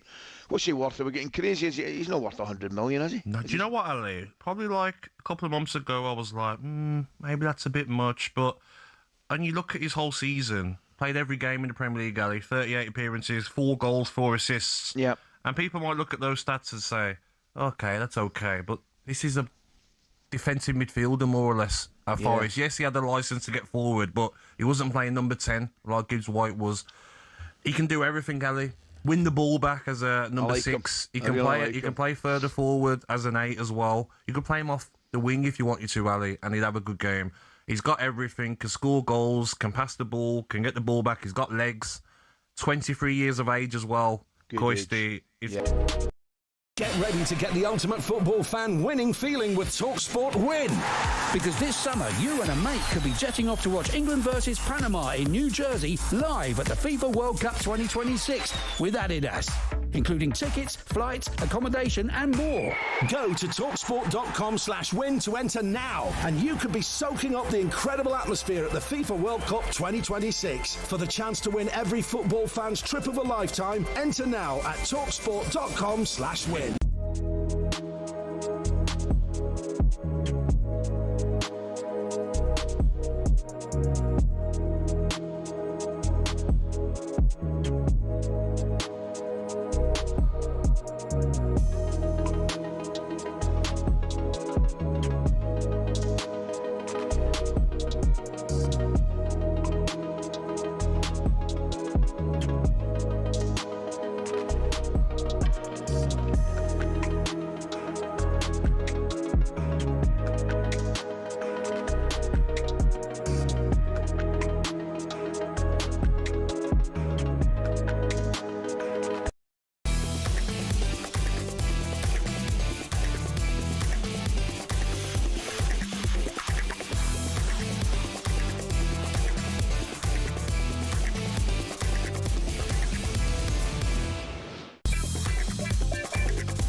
How are you getting on this morning? You're listening to talkSPORT Breakfast. It's Shebahn Aherne alongside Carlton Cole. It was great to hear from Alan Brazil yesterday, wasn't it? Hopefully back with you very, very soon on talkSPORT.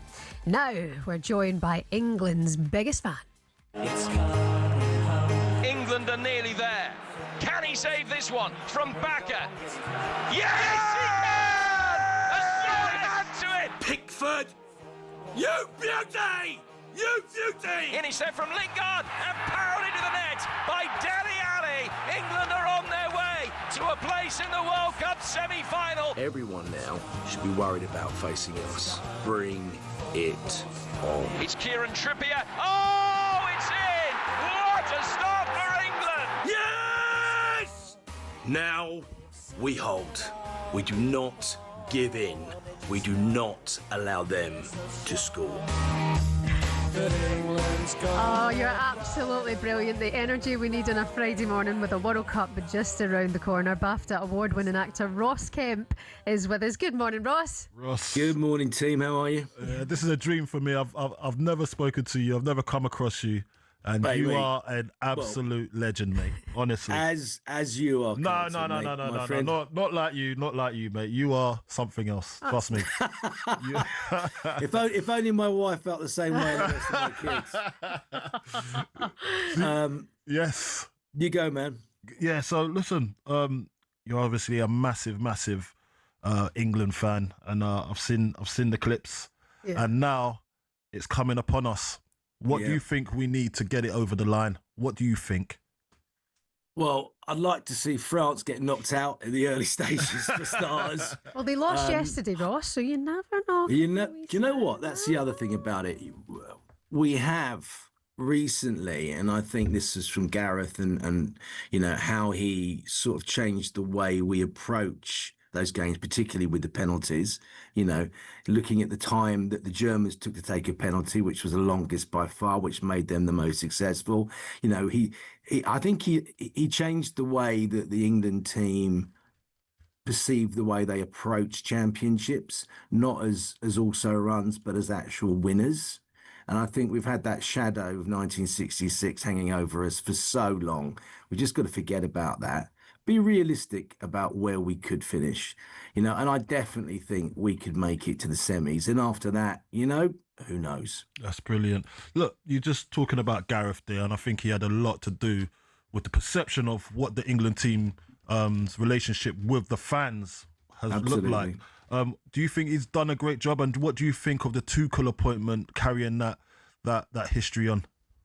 Well, I think they're very different managers, and you know, not that I know either of them very well. I like Tuchel's kind of very cold Germanic approach. I think it's also slightly fitting that we should have a German manager, and we beat. Obviously, I was saying we should forget about.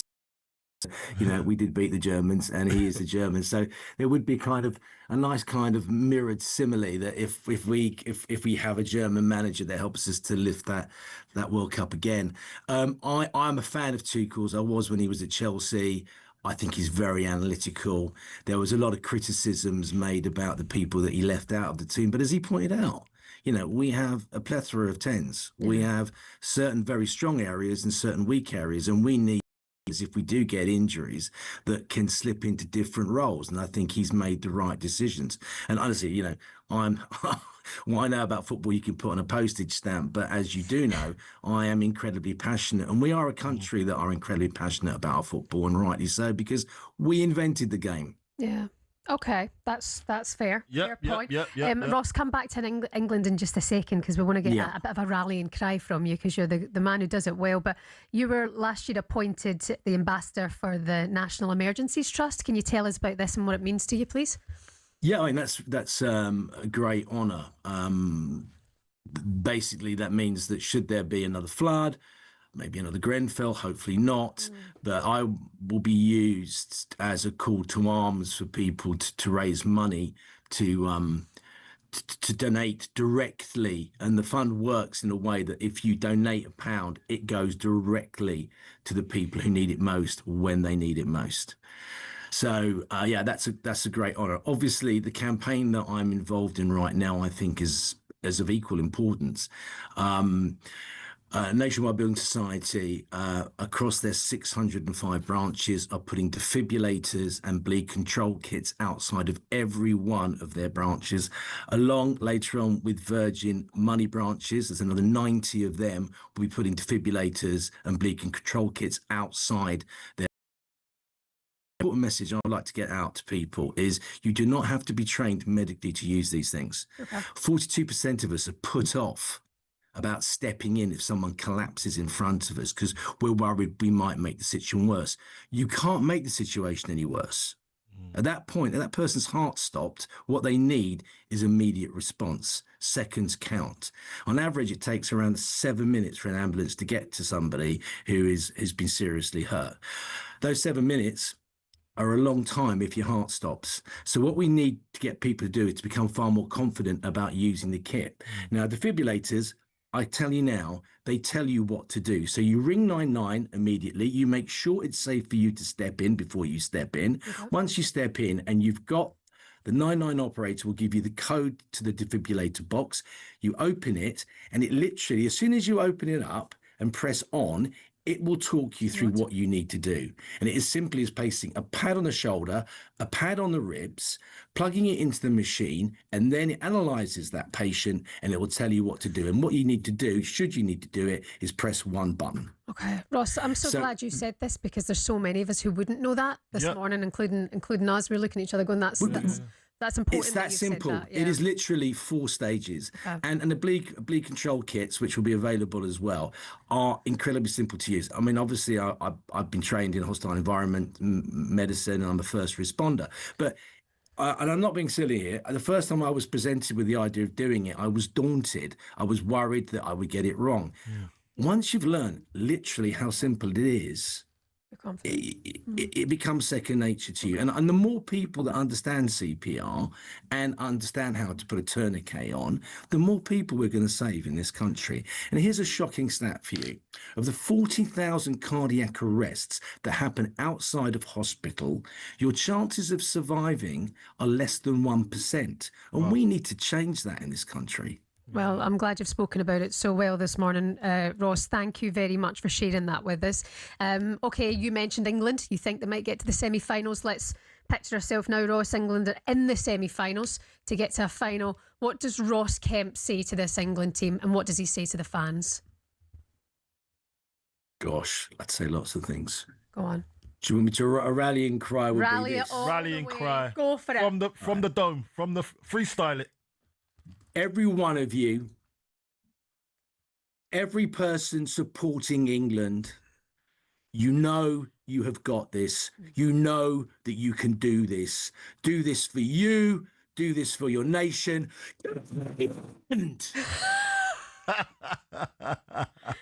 Ross Kemp, we love you. Thank you very much. Enjoy the World Cup. Still to come for you on talkSPORT Breakfast. Superstar Breakfast preview on talkSPORT with Benchmarks Kitchens and Joinery. Get trade prices on kitchens to suit all styles and budgets at Benchmarks. Carlton's best mate, former Hammer Joe Cole, will be with us to discuss the Three Lions World Cup chances and reveal exactly what needs to change at West Ham to get them back in the top flight. That was our breakfast preview with Travis Perkins. Come on, Scotland! Superstar Breakfast preview on talkSPORT with Travis Perkins. With pay-as-you-go hire from Travis Perkins, you can get straight on with the job. Available nationwide at all hire branches.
Wednesday morning I worked on talkSPORT. Yep. And I'd been ongoing trials and so many specialists, and decided that I needed a transplant.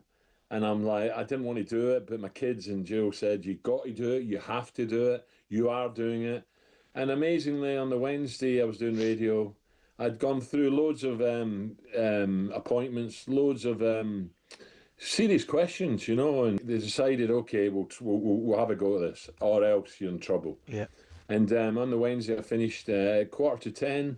I got a shout at 10 o'clock, you got to phone Addenbrooke's Hospital, and I did at 10. They said, get in right now, we've got something for you. And I jumped in a cab, went down to Cambridge, and at 2:30 that afternoon, mate, I was on the slab, and bang, and they opened me up and performed for, I think, something like 8 hours.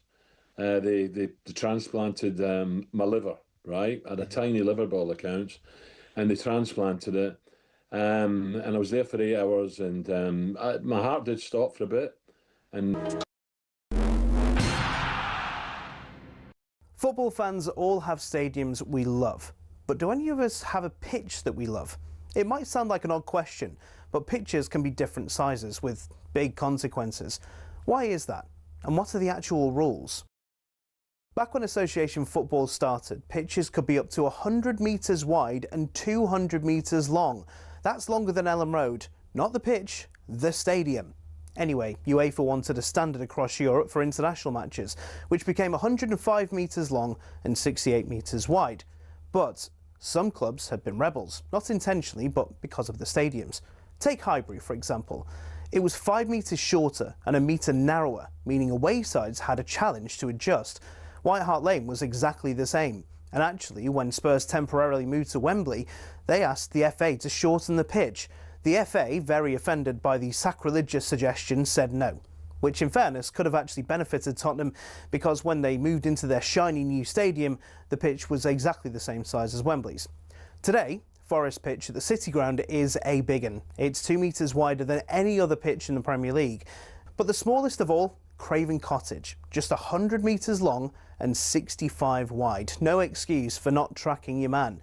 There are a couple of crazy outliers in Europe too. At Napoli's home ground, the Stadio Diego Armando Maradona, the pitch is a whopping 110 metres long. At least they don't play on a slope like Newcastle do. There's a 2-metre incline on the pitch at St James's Park, and don't get me started on the old pitch at Yeovil too. It used to be a slant of 2 metres corner to corner and across the halfway line. So UEFA have their standards, so do the FA, but they do give pitches in England some wiggle room. Pitches can be anywhere between 90 and 120 metres long and between 45 and 90 metres wide. I mean, the rules state you can't have a square pitch, but in theory you could have one that's 91 metres long and 90 wide. Imagine rocking up to play a Sunday League game and the pitch is basically a square. So there are rules and regulations on sizes, with a UEFA standard that roughly everyone follows, but as we all know, size doesn't matter, does it?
Hello there, good morning to you. Welcome along to talkSPORT Breakfast. It's Shebahn Aherne for Alan Brazil. Carlton Cole is here with Arnold Clark. You can buy a used car in their upgrade event and get 2 years free servicing plus a chance to win the cost of it all back this June. And now it's time to welcome a man we've been building up all morning, Carlton's best friend to show, and someone who scored one of England's greatest ever World Cup goals. When you're down and trouble and you need a helping hand. Carlton's best friend. Well, I wonder if he's your bestie. Like, is he your bestie? Him and Wayne Bridge. And it's cleared, but only as far as Joe Cole. Hits it up into the air, goes for the spectacular, and it's in. What an unbelievable goal from Joe Cole.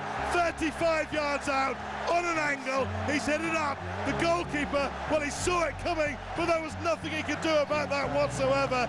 England 1, Sweden 0. I would say that. How do you think you're not supposed to say that? That's like, we're full-grown men now. We say, oh, my best friend. No, we don't.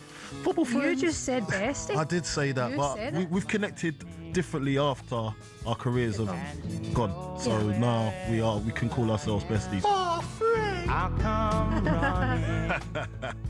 Very nice. To confirm whether he is his best friend or not, we've got 3-time Premier League champion and former England winner Joe Cole with us now. Good morning, Joe. Hello, Shebahn. Hello, Coley. That was a lovely little entrance. That is it. Yeah.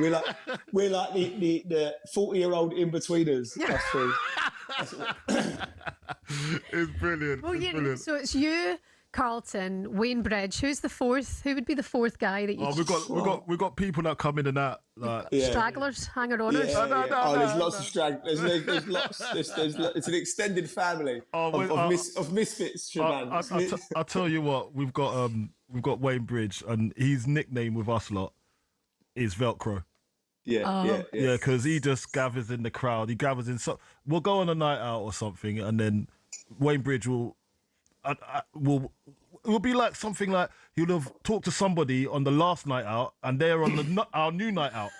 And I was like, where do you come from? Who's this? He goes, oh, don't you remember so and so? I was like, yeah, I do remember it, but what is he doing here? He's not one of the He's not one of the threesome besties. You can't just invite them in. No. He just comes in. He's like the manager, isn't he? He's just saying, he'll fit us. Get him in. Drafted. A new player. Yeah, new player. Yeah. We were like Nottingham Forest a couple of years ago. We had a 30-man squad. We didn't know anybody. Definitely that. Oh, Joe, it's so good to have you with us this morning. Firstly, how are you keeping? You doing well? I'm very well. Yeah, I'm just running about. I just went for a lovely hike yesterday with my wife. Nice. And yes, I'm all good, Shebahn. Thank you. Nice to be here. Good. How are you feeling about the World Cup then? Let's start there, shall we? England's warm up against New Zealand tomorrow. Squad selection, Carlton's kind of scratching his head. Where are you at? Yeah, I'm really excited. Every England squad I've been involved in going into every tournament, for the week after the squad's announced, the whole country has a fit. Nobody agrees with it. It's always been the story and it always will be the story. From a personal level, like particularly Foden, Palmer and Gibbs-White, I was really disappointed because the way I think of football is when you go to these tournaments, one thing we've not done as well as other countries is hold the ball and get your technical players. Everyone thinks about technical players as in, they're going to create something like pull a rabbit out of the hat and then everything. But I think over the course of the game, I think you have to have the ball, and especially in these hot conditions. So I wouldn't have done that. But what I really admire Thomas Tuchel for is the fact that he's picked, I think, manager from I can remember, which has picked a team which is going to play in his image. Like the physicality, they're going to play in a medium to low block, and they're going to try and catch teams on the counter. So there's a real fixed identity. So I'm really pleased he's done that. But personally, I would have picked the technical players because I think you need to handle the ball. Coley, do you think? Obviously, we talk about this on the Dressing Room podcast. By the way, we've got a podcast together, the Dressing Room podcast. Yeah, we've got to get that in. Yeah, we've got to get that in. Come and join us. We have a little bit of banter, free friends, you know how it goes. Yeah. And we're in the dressing room talking, it's dressing room vibes. But we talk a lot on what type of chemistry Tuchel's trying to get here with his team, with the selection. And do you think the weather has played a lot in his mind process on picking this squad? Yeah, the closer I get to the tournament, the more I remember when I finished my career playing in Tampa, which is in Florida, in that heat. It's going to play. It's going to play such a factor, right? So he's picked a way of playing, which I think is going to be, in his mind, we're going to have to play the conditions. We're going to not have much of the ball, but we're going to be strong, and then we're going to break. So I think he's picked the team with the conditions in mind. He's gambled on it. He's gambled that you're going to run less without the ball in this tournament, and he's also gambled in the fact he's probably looked at the European football, English football in particular, and seen how important set pieces are. Because the lads are like this land of the giants. There's no one there who's under 6 foot, I don't think, in the squad or that close. So he's thinking set pieces. What was interesting today, I read that he's got a random American team to come in and play a behind the closed doors game, so he can practice. So he can practice set pieces. So that's another clue as to where he sees the World Cup going. But again, the chemistry. That's the only thing. Everyone in this country who's picking a team. I'd have him, or I wouldn't have him, or this player. Why is he playing him? You don't know what the players are like when they're not got the boots on around the place. And I can't stress how important that is for you, because you're a family when you're there. And if one of your family's not with you and it's not there, it's unseen, but it can affect the group. So he knows. I think he knows, and I've been on both sides of it. I've been at tournaments when I was young, not played much. I've been at tournaments where I've played every game. So I've seen it from both angles. And you have to be when you're not playing, you have to be ready to come on the bench and make an impact. But when you're starting, the other lads are just equally as important, because they can affect the mood. It's a bit like a family environment, isn't it? And if you're off with your brother, it's going to affect everyone. I want to ask you about the striker situation. I mean, you've played with some of the best ever. Rooney, Michael Owen, your bestie Carlton. But where do you think Harry Kane ranks among the all-time greats? Well, Harry Kane, I think, rates just below. No, I can't put him up there with all the best. No, I was going to say you, Coley. Just a touch of. Listen, there's no one better than I'm the best striker in the dressing room podcast. Yes, 100%, mate. We come to you all things finishing. Exactly. I think Harry Kane is as good as a centre forward we've had in this country, and what great form he's in. He's 61 goals in all competitions for Bayern Munich. I don't know what they're feeding him out in Germany, but he's gone up another level. So a bratwurst. And some pretzels. whatever he's doing out there, we need to think. He's got even. I personally think, and this isn't a dig at Tottenham. I think, listen, we all know he probably overstayed what he needed to do at Tottenham. And that's a credit to him. He obviously loves the club and that, but I think there was definitely hindering his game. If he'd have left Tottenham 5 years ago and gone to one of the big European giants, he would have hit his height even quicker. He's got better players around him. I think Shebahn, I think he's different class, and I think he's getting better and better. And I think if it's ever going to, I think this is his best. The whole team's revolved around Harry Kane. The only thing that if Harry Kane doesn't stay fit in this tournament for whatever reason, then it messes up the whole blend. What do you think the selection of his wide men? What's Tuchel thinking there? Obviously, it's got a compliment. I think everything's set up for Harry Kane for this tournament, right? So is it he's gone for pace and power going the other way rather than coming to feet? Yeah, I think he's doubled down on Harry Kane. I think Thomas Tuchel's, and sometimes I admire this, because you look at football very simply. You go, right, Harry Kane's our best player, right? If we're going to win the World Cup, Harry Kane has to play well. This won't be one. If say for England win the World Cup, it's not going to be because Harry Kane's not performed. So he's gone right. What does he need around it? He needs pace around him. He needs runners, and he's built the team around Harry Kane. And I think he's probably one of the only players in the world that you could do that to with his consistency. Because I think, say for instance, Real Madrid tried to do it with Kylian Mbappe. Kylian Mbappe isn't as consistent as Harry Kane. He scores goals like Harry Kane, but he isn't a he isn't as consistent. So if you're going to build a team around anyone, there ain't many players in Europe that you can do. So I think that's smart. Joe, with the World Cup just around the corner, aside from your goal, what would be your standout memory of a World Cup? Oh gosh, I love football. I loved going to the World Cup. But my standout memory is of a kid, and we've talked about this on the podcast the other day, Colin. It was Gaza. Oh, I remember I remember, like, I sometimes get teary because I remember sitting in my room watching, because I didn't have a lot of football on in my house. We wasn't a big football house. We watched the World Cup and watching Gaza on this tiny little telly, which you had to stand up to press the buttons on to turn it over.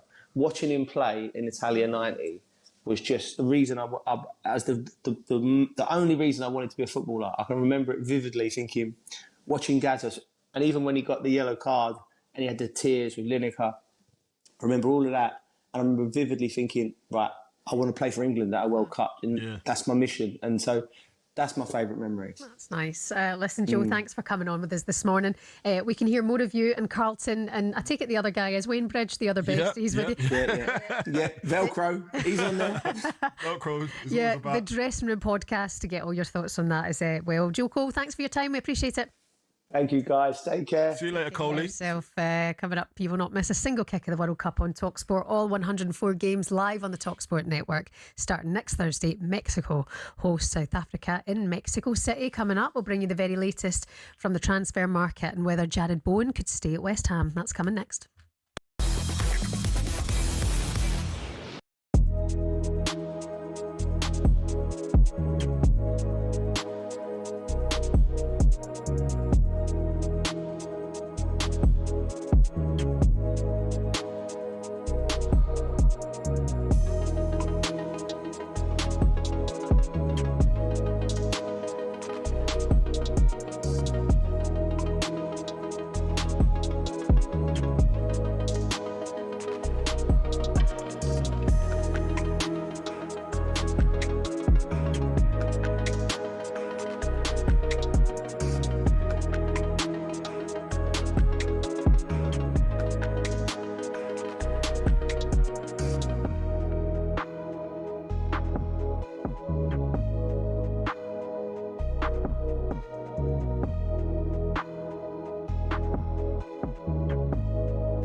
When you get these Arsenal fans ranting and raving and saying some of the things that they do, and then you get this nitwit over here popping up with his little brand of observation in social media. What, Piers? Yeah. Little brand of 9 million followers. Whatever, how many followers you've got, Piers. Well, a lot more than you, Sancho. Fantastic, but I don't judge my work by that. It's not a little brand. But I don't judge myself by those numbers. This is a little brand.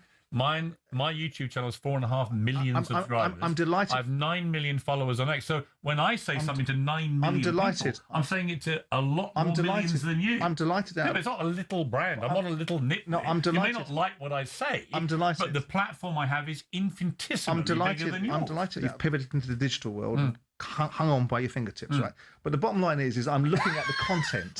I'm looking at the content, and you're asking me why. Yes. People are reacting negatively to what's being said. So I floated the idea without a great deal of commitment to it that silly comments that are antagonistic made by nitwits like him with big audiences. What silly Is comment? that better? Well, give me a silly Well, comment. I don't know. I don't study your feed, but every now and again you give me one example. You pop up with observations Well, give about me one Arsenal that's silly. inflammatory. I don't know. I can look for it in a second. Exactly. You can't think of one. You just said it. Every now.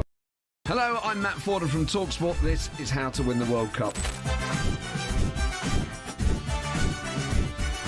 This is the best squad I think England have ever had.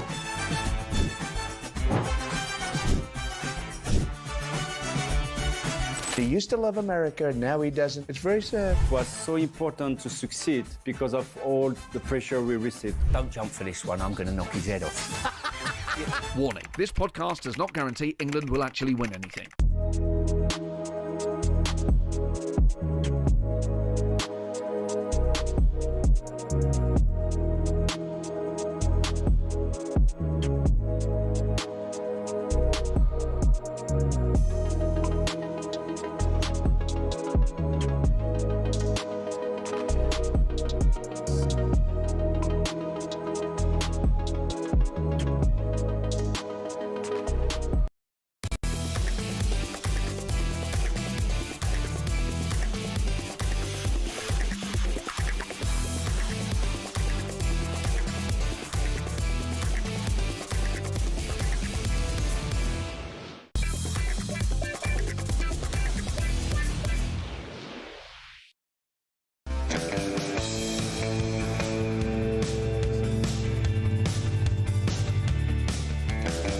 morning to you. You're listening to TalkSPORT Breakfast. It's Shebahn Aherne and Carlton Cole. Hope your Friday's going well. It's time now for this.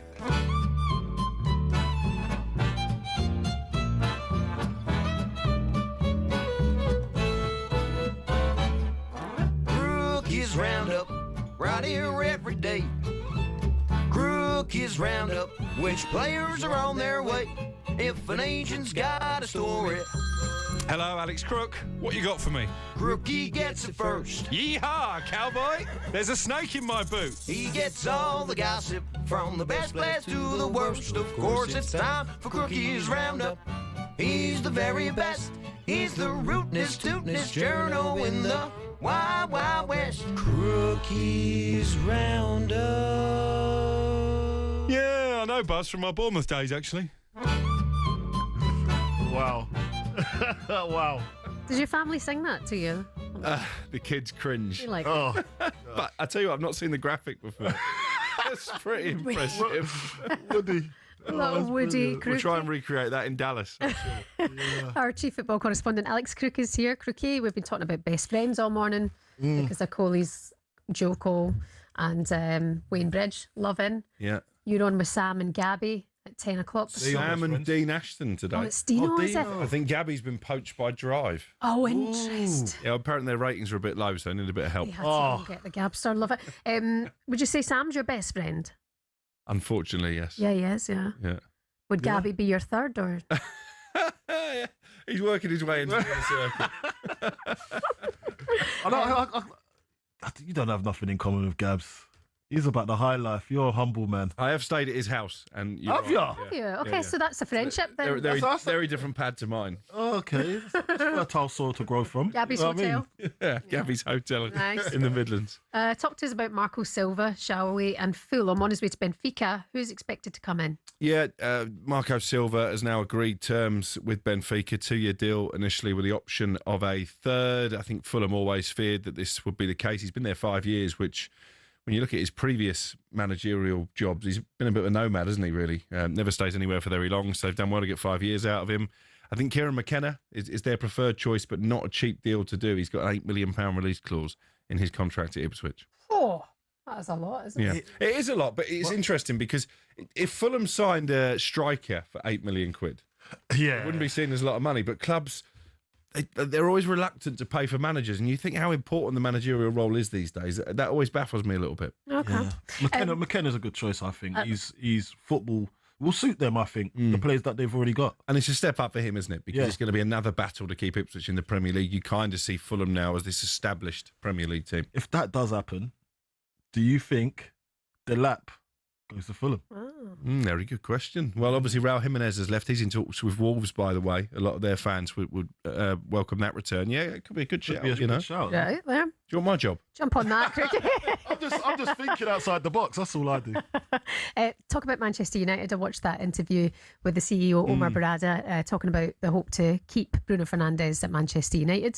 Do you think that'll happen? Yeah, this backs up a story I wrote in the notebook on Tuesday that the confidence was growing that he would stay. I think Fernandes has been speaking openly about next season and aiming to put more silverware in the cabinet at Manchester United. Obviously, nearly left a year ago. I think he came closer than a lot of people realised to making that move to Saudi Arabia. It was Mrs. Fernandes who I think put the stoppers on that. So, yeah, there's an expectation, I think, that Bruno Fernandes stays, but he does have this £57 million release clause that could be triggered by an overseas club.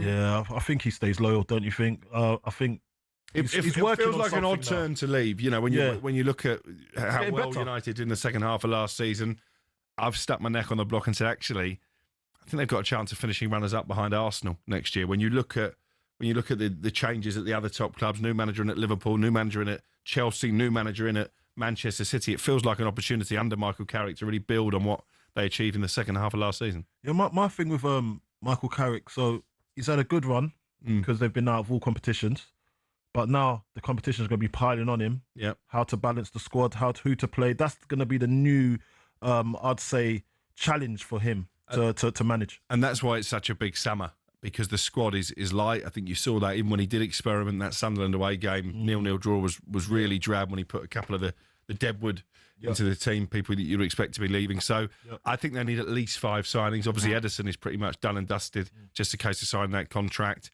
They'll sign another midfielder. I keep coming back to Carlos Baliba. I think maybe the most attainable of those targets. A left back as well. Lewis Hall, very much an option. And I think that'd be a great piece of business. I think we're going to miss Casemiro so much next season. I think we really will. Okay, just quickly, well, we've got a minute. Liverpool, Andoni Iraola is in as the head coach. Reports that he might go and get Alex Scott. Yeah, that noise seems to be growing, and you can understand why, because I think it was a problem last season for Liverpool. That midfield, Gravenberch and McAllister certainly weren't on the same level. And Alex Scott obviously is a player that Iraola knows well. I know Bournemouth are keen to tie him down to a new contract, but certainly one to watch. And again, similar situation to Bournemouth that they found themselves in last summer, because they've done so well under Iraola. A lot of clubs are sniffing around their players, so I expect the interest in Alex Scott only to grow. Do you know who Alex Scott's sister is? The Man United women's captain. Is that right? It's my sister. Really? Yeah. Didn't know that. Stepbrother, stepsister. Oh, okay. I don't know, talented fan. Know that. Crookie, you're back at 10 o'clock with I am. Sam Matterface and Dean Ashton, talkSPORT's chief football correspondent there.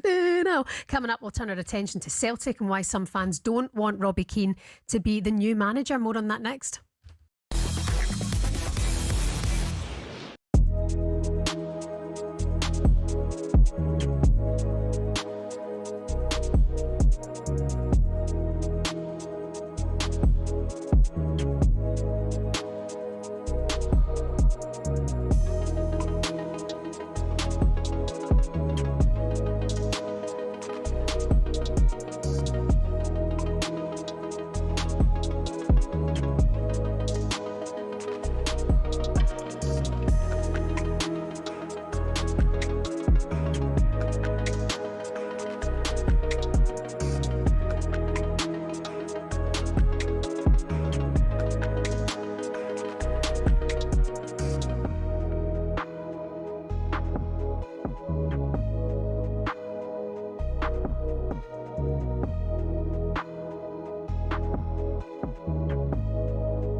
I mean, Jamie Carragher's been talking on the overlap in the last couple of days, and he's raised some concerns about Iraola's appointment as well. He says it almost feels a year too early. I look at it and think, can I see this man winning the league for this club?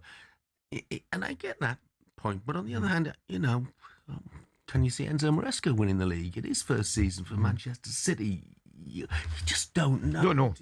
Don't know. Listen, it's our job to sit here and forecast and guess, and that's exactly what we're doing. But the fact of the matter is, we don't know. What we've all got an opinion on, is, I still think it's an interesting decision when Alonso was available. And you can guarantee that if it doesn't work, and I hope it does, that's the one thing that Liverpool fans will be saying, why do we not go for Alonso when he's available? Yeah. Yeah, again, I think we said it yesterday. I mean, it tells me that at Liverpool, the plan was to stick with Arne Slot. Yeah. And maybe they've told Alonso that, and that's why he's gone. Every spring, sports fans in Europe come together to celebrate arguably rugby's biggest annual tournament, the Six Nations. But why is it the home nations, plus France and Italy, and no one else? It all started back in 1871 when Scotland beat England in the very first international rugby match. A few years later, when they could field a team, Wales decided they'd host England and an idea was thought up. With Ireland keen, they formed the Home International Championship, which ran from 1883.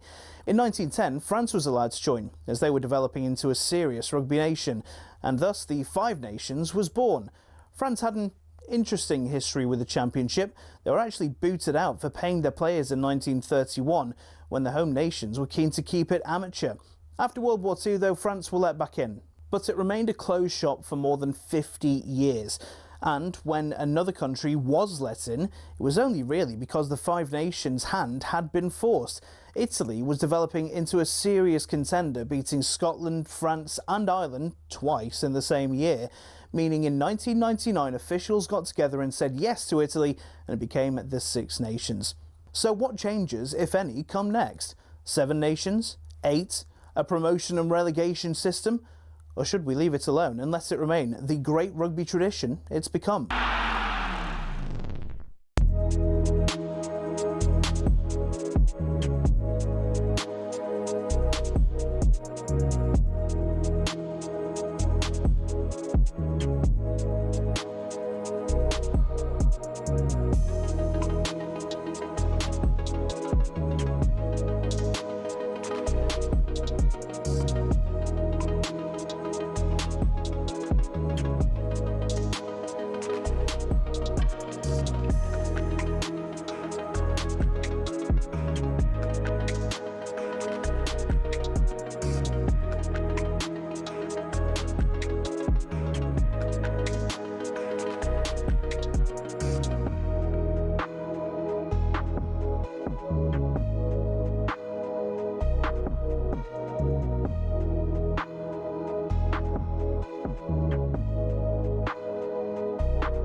Insects. It's not good, is it? 1,000 cockroaches. What's he doing? The size of your finger. Why is he breeding them? What a weirdo. What? Why are you breeding insects? Can it be? When did they do that? I've never heard of that in my Must life. be to feed other pets, maybe? You know, like hissing cockroaches. Oh, don't need no more cockroaches in this world. I think are they not the longest living insects? Oh yeah, they survive everything, don't they? Yeah, ever to be created. Was it Ali McCoy said, Ollie, that if there's like an apocalypse, They'll survive. The cockroaches survive and honey survives. Yeah. Maybe there has been an apocalypse before, but they survived, and then we're still lumbered with them now. After we've had a rebirth. No offence. Or have we come from cockroaches? You're into that, but how do you do with bugs and stuff? I'm not good. Listen, for me, Shebahn, I can't deal with something. Even now you're cuddling up. Yeah. I can't deal with anything with too many legs, right, or no legs. Like, what's a no-legged thing that you're scared of? Like worms, slugs, snakes, all that. Snakes. Can't deal with that. Slithering all around, leaving like slugs. Slugs just leaving slime on the pavement, like. And then you see a. Do you ever see a worm that's on a pavement? How long it actually is when it comes out of the. And they can grow back, can't they? Can they grow back? They can regen. Yeah. I didn't know that. So if I cut it in half, it'll go back into the soil, regen, and come back out and say nothing happened. Yeah, and I want to say there's a weird thing I saw recently that worms can find their way back to if they're cut in half, and that's where you know when you see the join in the middle of a worm. The what? You know when you see like the join of the stomach. No, I don't. I don't look at it that closely. Somebody hop out to the street and grab us a worm. Oh, I can't deal with them. You should get an I'm a Celebrity, get me out of here. The only thing I've got is like Earthworm Jim. Remember Earthworm Jim, the computer game? Yeah. I used to play that. Yeah, but that was the only thing I used to play. And those fizzy worm sweets, they're not bad either. Yeah, the worm sweets are decent. The worm sweets are the ones you can get in M&S. Yeah. Very good. No, yes, M&S. Yeah, that's very nice. Okay, good morning. This is Talk Worms, Talk Breakfast this morning. Shebahn Aherne and Carlton Cole. With Arnold Clark, you can celebrate a massive summer of football with buying a used car in June, and then you'll be entered into the weekly draw to win the cost of it back. That's a gear change. If you missed the talkSPORT Breakfast Show yesterday, you will have missed the king of radio, Alan Brazil, back on your airways, giving us a health update. Well, I'm still here. But gradually every day improving. Looking forward to getting back. It's going to be a few more weeks, but hopefully just 2 or 3, and hopefully get back. But there's been loads of sport on, guys, which has really kept me going. And it's been a funny few months. It really has. But look, There's a lot of rubbish going on at the moment. Yeah. There's some heartbreak, and Kenny and Kevin Keegan, Johnny Barnes. Every day you read something different. It's our age, I'm afraid, and I copped it, and thank God, luckily, the guys at Adam Brooks Hospital saved my life. So I'm on the mend. I'm still not there, but I'm getting there, guys. I'm getting there. And, you know, in centres, you know, when Gabby's there still talking tosh, I think I can still do this. I can still do it. He's the king at speaking so seriously about something and then just ending it with a mugging someone else. That's why he's the best. Yeah. That's why he's the best. And he does it seamlessly as well. And he makes it everyone laugh on something so serious. Yeah. You know, so that's why we all look up to him. And as I said earlier, we wish him nothing but the best and hope he's back as soon as possible. The team were even saying this morning, like, how much Al makes them laugh. Sometimes Alan will come in at a few minutes to 6. Oh, gosh. And it's just funny to watch. Yeah, he just waddles in. And he's giving it, oh, God. Yeah. And then he's done no planning of the show. No, and the producer will go up to him, go, morning, and go, what'd you want? And it's just funny, you know, and all of that is so endearing. Yeah, but it looks like he can't wait to get back. Yeah, he's buzzing. And listen, he looked brilliant. Yes, yeah, he does, really good. Can't get over how well he looks as well. So keep resting up, Al. We'll wrap you in cotton wool, and hopefully you'll be back at some point very, very soon with us here at talkSPORT. Now, Liverpool have their man, as Andoni Iraola has swapped the South Coast for Merseyside. He spoke to Liverpool FC about his excitement of joining the club. It's really excited because obviously you know about Liverpool, you know that is a big club, a massive club, one of the biggest in the world, but feeling inside, and understanding a little bit more of this club. And I always thought it's a special club, not about the football side, also because what people think about even during the week, how they are passionate about the club and everyone, the ones who like football, the ones that probably are not interested, but I have some experience with Athletic Club that I could in some ways familiarize, but it's going to be fun to experience it from the inside. Yeah, the words of Andoni Iraola. He is the new Liverpool head coach. Is he elite? We'll soon see. He's got an elite mindset, but now you have to transfer that, and it's going to be a challenge for him. Obviously, he's going into the big boys now, the big boy dressing room, and he's got to convince those players that he is the man to bring them back the success that they've had, and it's going to take some doing. Klopp was unbelievable. Slot got his reward in the first season of asking. Didn't go too well for him the second, but now he's come in, and as I said, Liverpool fans are no mugs. They know exactly what they want and what they want to see, and the quicker he can get them the players playing to his tune, the better it is going to be for him. So yeah, I'm excited to see what happens, and there's going to be sections that are not going to be that happy that it's him. Probably wanted Alonso whilst he was available, but give the guy a chance. Give the guy a chance. What?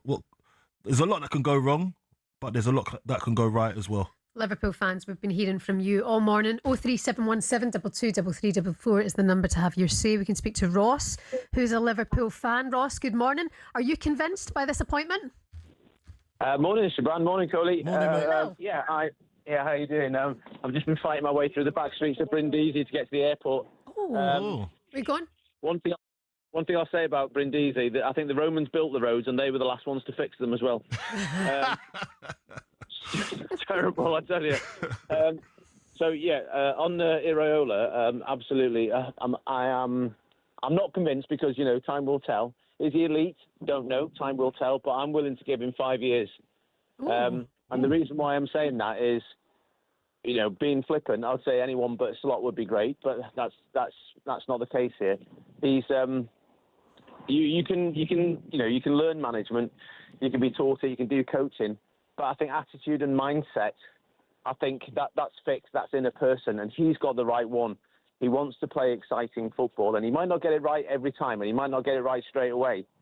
But that was never going to happen with Slot. And so, I think he's got the right fit for Liverpool. If it takes him a while to bed in and find the success, fair enough. You know, he's coming from a good starting position with the mindset and the attitude. Yeah.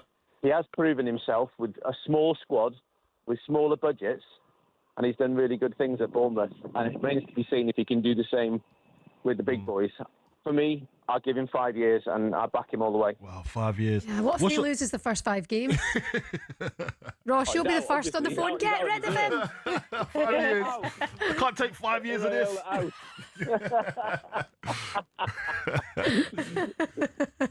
Ross, we'll clip it. We'll save this number. We'll call you back at the start of next season. Ross, the Liverpool fan there. Thank you very much. Travel safely today, Ross. You can keep your calls coming in. 03717 223344 is the number now. With Celtic on the hunt for a new manager, talkSPORT understands Robbie Keane is a top target, but there's been a lot of backlash from the Celtic fan base. talkSPORT broadcast journalist Nick Ellerby explains why. Here at talkSPORT, we understand Celtic are ready to appoint their former striker Robbie Keane if Martin O'Neill doesn't want to carry on.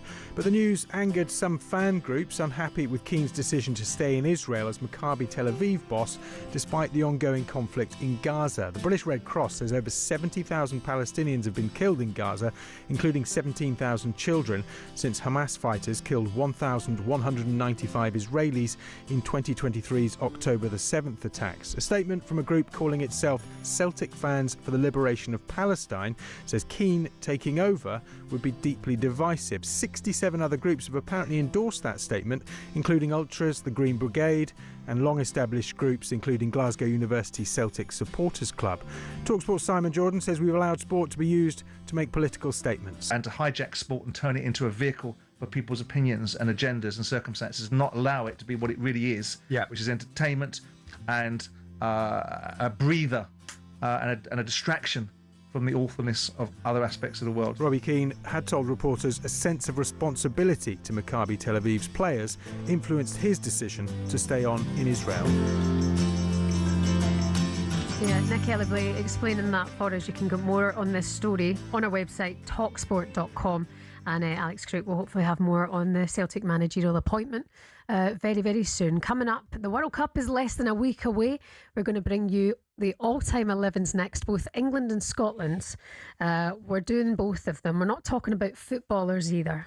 It's the England and Scotland all-time people 11. Lorraine Kelly is in goal for Scotland. More on that next.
Perez, for his part, has promised he'll appoint Jose Mourinho as manager if he's elected. She's done it already. Well, that's what he wants to do, but he's got to get elected to make it official. Riquelme, meantime, for his part, is saying no to Mourinho. He's promised to make Madrid legend Raul his sporting director and will not appoint Mourinho. He says, if I win the elections, I will bring to Real Madrid a superstar manager, the biggest manager you can imagine. Jose Mourinho is not that manager. He promised also, and this is where it gets interesting, to sign Manchester City midfielder Rodri, as well as Erling Haaland, and then held up a Madrid shirt with Haaland's name on the back of it. And one would think that Manchester City are none too happy about that. Is it arrogant in a presidential race like this for one of the hopefuls to promise something that he doesn't really know if he can deliver? Well, it's like any manifesto. We could talk about any manifesto that gets put forward and promises are made and very rarely upheld, are they? We've got a government currently doing that. Get ready to get the ultimate football fan winning feeling with talkSPORT Win. Because this summer, you and a mate could be jetting off to watch England versus Panama in New Jersey live at the FIFA World Cup 2026 with Adidas, including tickets, flights, accommodation and more. Go to talksport.com/win to enter now, and you could be soaking up the incredible atmosphere at the FIFA World Cup 2026. For the chance to win every football fan's trip of a lifetime, enter now at talksport.com/win.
Good morning to you. You're listening to talkSPORT Breakfast. It's Shebahn Aherne for Alan Brazil alongside Joe Cole and Wayne Bridges' best friend, Carlton Cole. Some of your headlines this morning. Andoni Areola says he understands what is expected but is ready for the challenge ahead after Liverpool confirmed him as their new head coach. In other news, Real Madrid president Florentino Perez, summer spending will continue after saying this yesterday. He said, "I'm going to make an offer to a Champions League club soon on Tuesday, which will be the biggest payment Real Madrid would have made for a player in their history. 150 million at least." Huh? Who is it? Who is it? I haven't got a clue. 150 million at least. Any rumours on that, Ollie? Got any rumours? Joao Neves and Vitinha. Oh, Vitinha. Nom, nom, nom. Also, England's Ollie Robinson took stunning figures of 4-10 as they hit back at Lord's. Day one of the first test against New Zealand. Robinson is playing his first game since 2024 for England. This was how the moment sounded here on talkSPORT. Robinson. Bowling round the wicket to Rachin Ravindra. He's trapped him on the pad with Ravindra coming forward. The finger's gone up! Rachin Ravindra has been given out leg before wicket. Ollie Robinson was so convinced that that was out, he started reviewing it before the umpire's finger had actually gone up and he'd made the decision. 2 for 3 now New Zealand. Yeah, dream return for Ollie Robinson yesterday, heading into day two. Don't forget, you can hear it all, hear all the updates on talkSPORT and then on the talkSPORT Cricket YouTube channel from 11 o'clock. So you can head there and don't forget to subscribe as well. Right, let's finish the show with a bit of this. Oh. Written. Do you like bagpipes? Do you like the sound of that? You can be honest. I'm not sure. I'm feeling you're going to say no. I'm more of a drum man. This is more of look, I got used to it whilst I was up at Celtic. Yeah. I got used to it, but there's the drums. When you got the breaking it down now. Yeah, that's when I can get involved. But with that just playing, no, I can't get into it. You ever tried to play a bagpipe before? No. Mate. Have you tried? Some of the funniest things you can do. Really? It's impossible. I want to wear a kilt. Okay. Bagpipe, kilt, the lot, got the hat, look like a beret. Yeah, get the sporting on. Yeah, get that on. Would you go proper Scotsman, no pants dance? Is that a thing? We don't wear pants underneath our kilts. That's a true Scotsman. Is it? Yeah. Just hanging free. Oh, blimey. It might hang too low. I don't know. Sorry. You might. Oh, jeez. I might get arrested. Right. Right. Yeah, sorry about that. Got a beamer. The World Cup is underway in less than a week's time. Scotland and England fans, are you ready? Well, Lorraine Kelly has tweeted out this morning her alternative Scotland squad. So essentially a squad of Scottish legends, but not just sporting ones. So we've picked a starting 11 from Lorraine Kelly's numbers here. In goal, Lorraine Kelly herself. Ooh. I think she's too nice to be in goal. She'd be like, oh, hello, love, you look great. Yeah. 1-on-1 with a striker. You're lovely. Yeah, go score a goal. Go on then. Go on then. I'll give you one. Yeah. Kelly in goal. Defence, we've got Sean Connery, Kevin Bridges, Inspector Jim Taggart, and Annie Lennox. Ooh, all right. Yeah. I like Annie. There's been a murder. Yeah. Midfield, we've got Lewis Capaldi, Peter Capaldi, Okay. Robbie Burns. I like the Lewis one. You like Lewis Capaldi, yeah, I could see that. Yeah. We've got Susan Boyle in there as well. Susan Boyle gets in there. Yeah, all right. Yeah, okay. Yes, Ledge. Up front, Super Ali Super coach, can't forget him. and groundskeeper Willie. Couple of alternatives I want to stick in there. Possibly Paolo Nutini. I think maybe gets He into. gets in definitely. I want to maybe throw out there Chris Hoy as well. Maybe Andy Murray. Andy Murray. He'll Are be we disappointed he forgetting a hasn't few made people who could maybe beat Andy England? Murray will be disappointed he didn't make the cut. Yeah, he will be. Fuming, actually. Yeah. I'd stick him He in gets there. about in midfield, I think. Maybe even Brazil. We could stick Alan Brazil in there. Yes, he's a striker though. Yeah. He's a striker. Oh, McCoy's a striker. Yeah, both of them. Mm. Coist and Brazil Up front together. Yeah, definitely. For Scotland all time. In terms of your England's all so time. in goal, I've got Sir Winston Churchill, commanding presence, an organiser, inspires everyone when Right. things looks hopeless. Then you can go. I'm going with Lenny Henry. Okay, yeah. Bit like light-hearted, Good guy. great guy. Left on the left side of my centre halves. And then I've got Isaac Newton. What does he do? He's a positional genius. Positional genius. Positional, understands every angle and trajectory. But what was he originally? He's a centre half. But what was he before he was in a football team? He's a mathematician. Well done, Carlton. Yeah. Oh, are you trying to get me off guard here? What's going on here? That's not nice. We were. In fairness, that's exactly what was happening. Okay, you're trying to reel me in. Okay, good one. And I bet he told you to ask. I know you did. Anyway, then you got Florence Nightingale, calm under pressure, and keeps the squad functioning. And keeps everyone well. Yeah. So keeps it functioning. Yeah. Then we're gonna go with Ross Kemp as my right back, I like that. leader, captain, winner. Yeah. Yeah. Let's go into midfield. All right. So we're going to midfield. We've got William Shakespeare, creative playmaker, sees passes nobody else can see. See that? And then, then you got David Attenborough. I love that. Let's stick David. Yeah, it's got David. He knows the physicality of the game. He studied the opponent. You know what I mean? He knows exactly where he's going. You've got Stephen Hawkins, visionary strategist. Okay. Yeah? Fine. I'm not alright. This is your England team, Carlton. Yeah. I'm not Stephen Hawkins, yeah, he gets in there. Forwards, we've got to go with the one and only Sir Bobby Charlton. Yeah. Yeah, World Cup winner, England legend, knows what he's doing on a football pitch. And then we've got Guy Fawkes, explosive, shot power. Is that okay to say? Yeah, no. Yeah, that's fine. That's fine. And then we've got the Beatles. Oh, okay. Class act. Okay. There you go. You see what I got in that? Who Class do you act. think wins out of England, Scotland? Mine definitely wins. I think Scotland batter you. No chance. That's what you always say. You've got Stephen Hawkins in midfield. We're all over you. Listen, he's got cover. We've got Lorraine Kelly chirping up the back. No, she's letting goals in. Okay. Yeah. Well, you can. We've got a professional goal scorer here, Sir Bobby Charlton. Lorraine's got no chance. Yeah, I think we could stick Brazil in the team. I think we could get Paolo in there as well, and we'd smash 8 pieces. Yeah, Paolo. I do rate Paolo, but I prefer Capaldi. Okay, fair enough. Oh, good debate. Capaldi or Paolo? Oh, that's another story for another time. What are you doing this weekend? Well, now I'm going to go and get bite to eat, breakfast. Then a few friends will come and meet me, and we'll probably go down to a few shops. Right. go and buy a few things. And then you're going to the streets gig. Then later on, Nice. go to the streets gigs. Don't take magnesium in the day. I'm not going to take, or ashwagandha.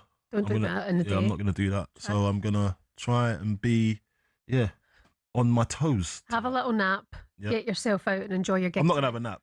I'm not. If I go, straight then through? I'm just going to stay. I'm staying awake. Oh, you're a big boy. Yep, big boy. Yeah, I'm There we go. napping all day for fun. No. Carlton Cole, it's been a pleasure today. Thank you Been a very pleasure. much. Thank you for having me. Really enjoyed it. Don't forget England versus New Zealand live on talkSPORT for you tomorrow night with the World Cup just around the corner. All 104 games going to be here on the talkSPORT network. Big thanks to Carlton, his best friend Joe Cole for being on the show. Ross Kemp, he was brilliant as well. Thank you for listening. Coming up next, Alex Crook, Sam Matterface and Dean Ashton on talkSPORT.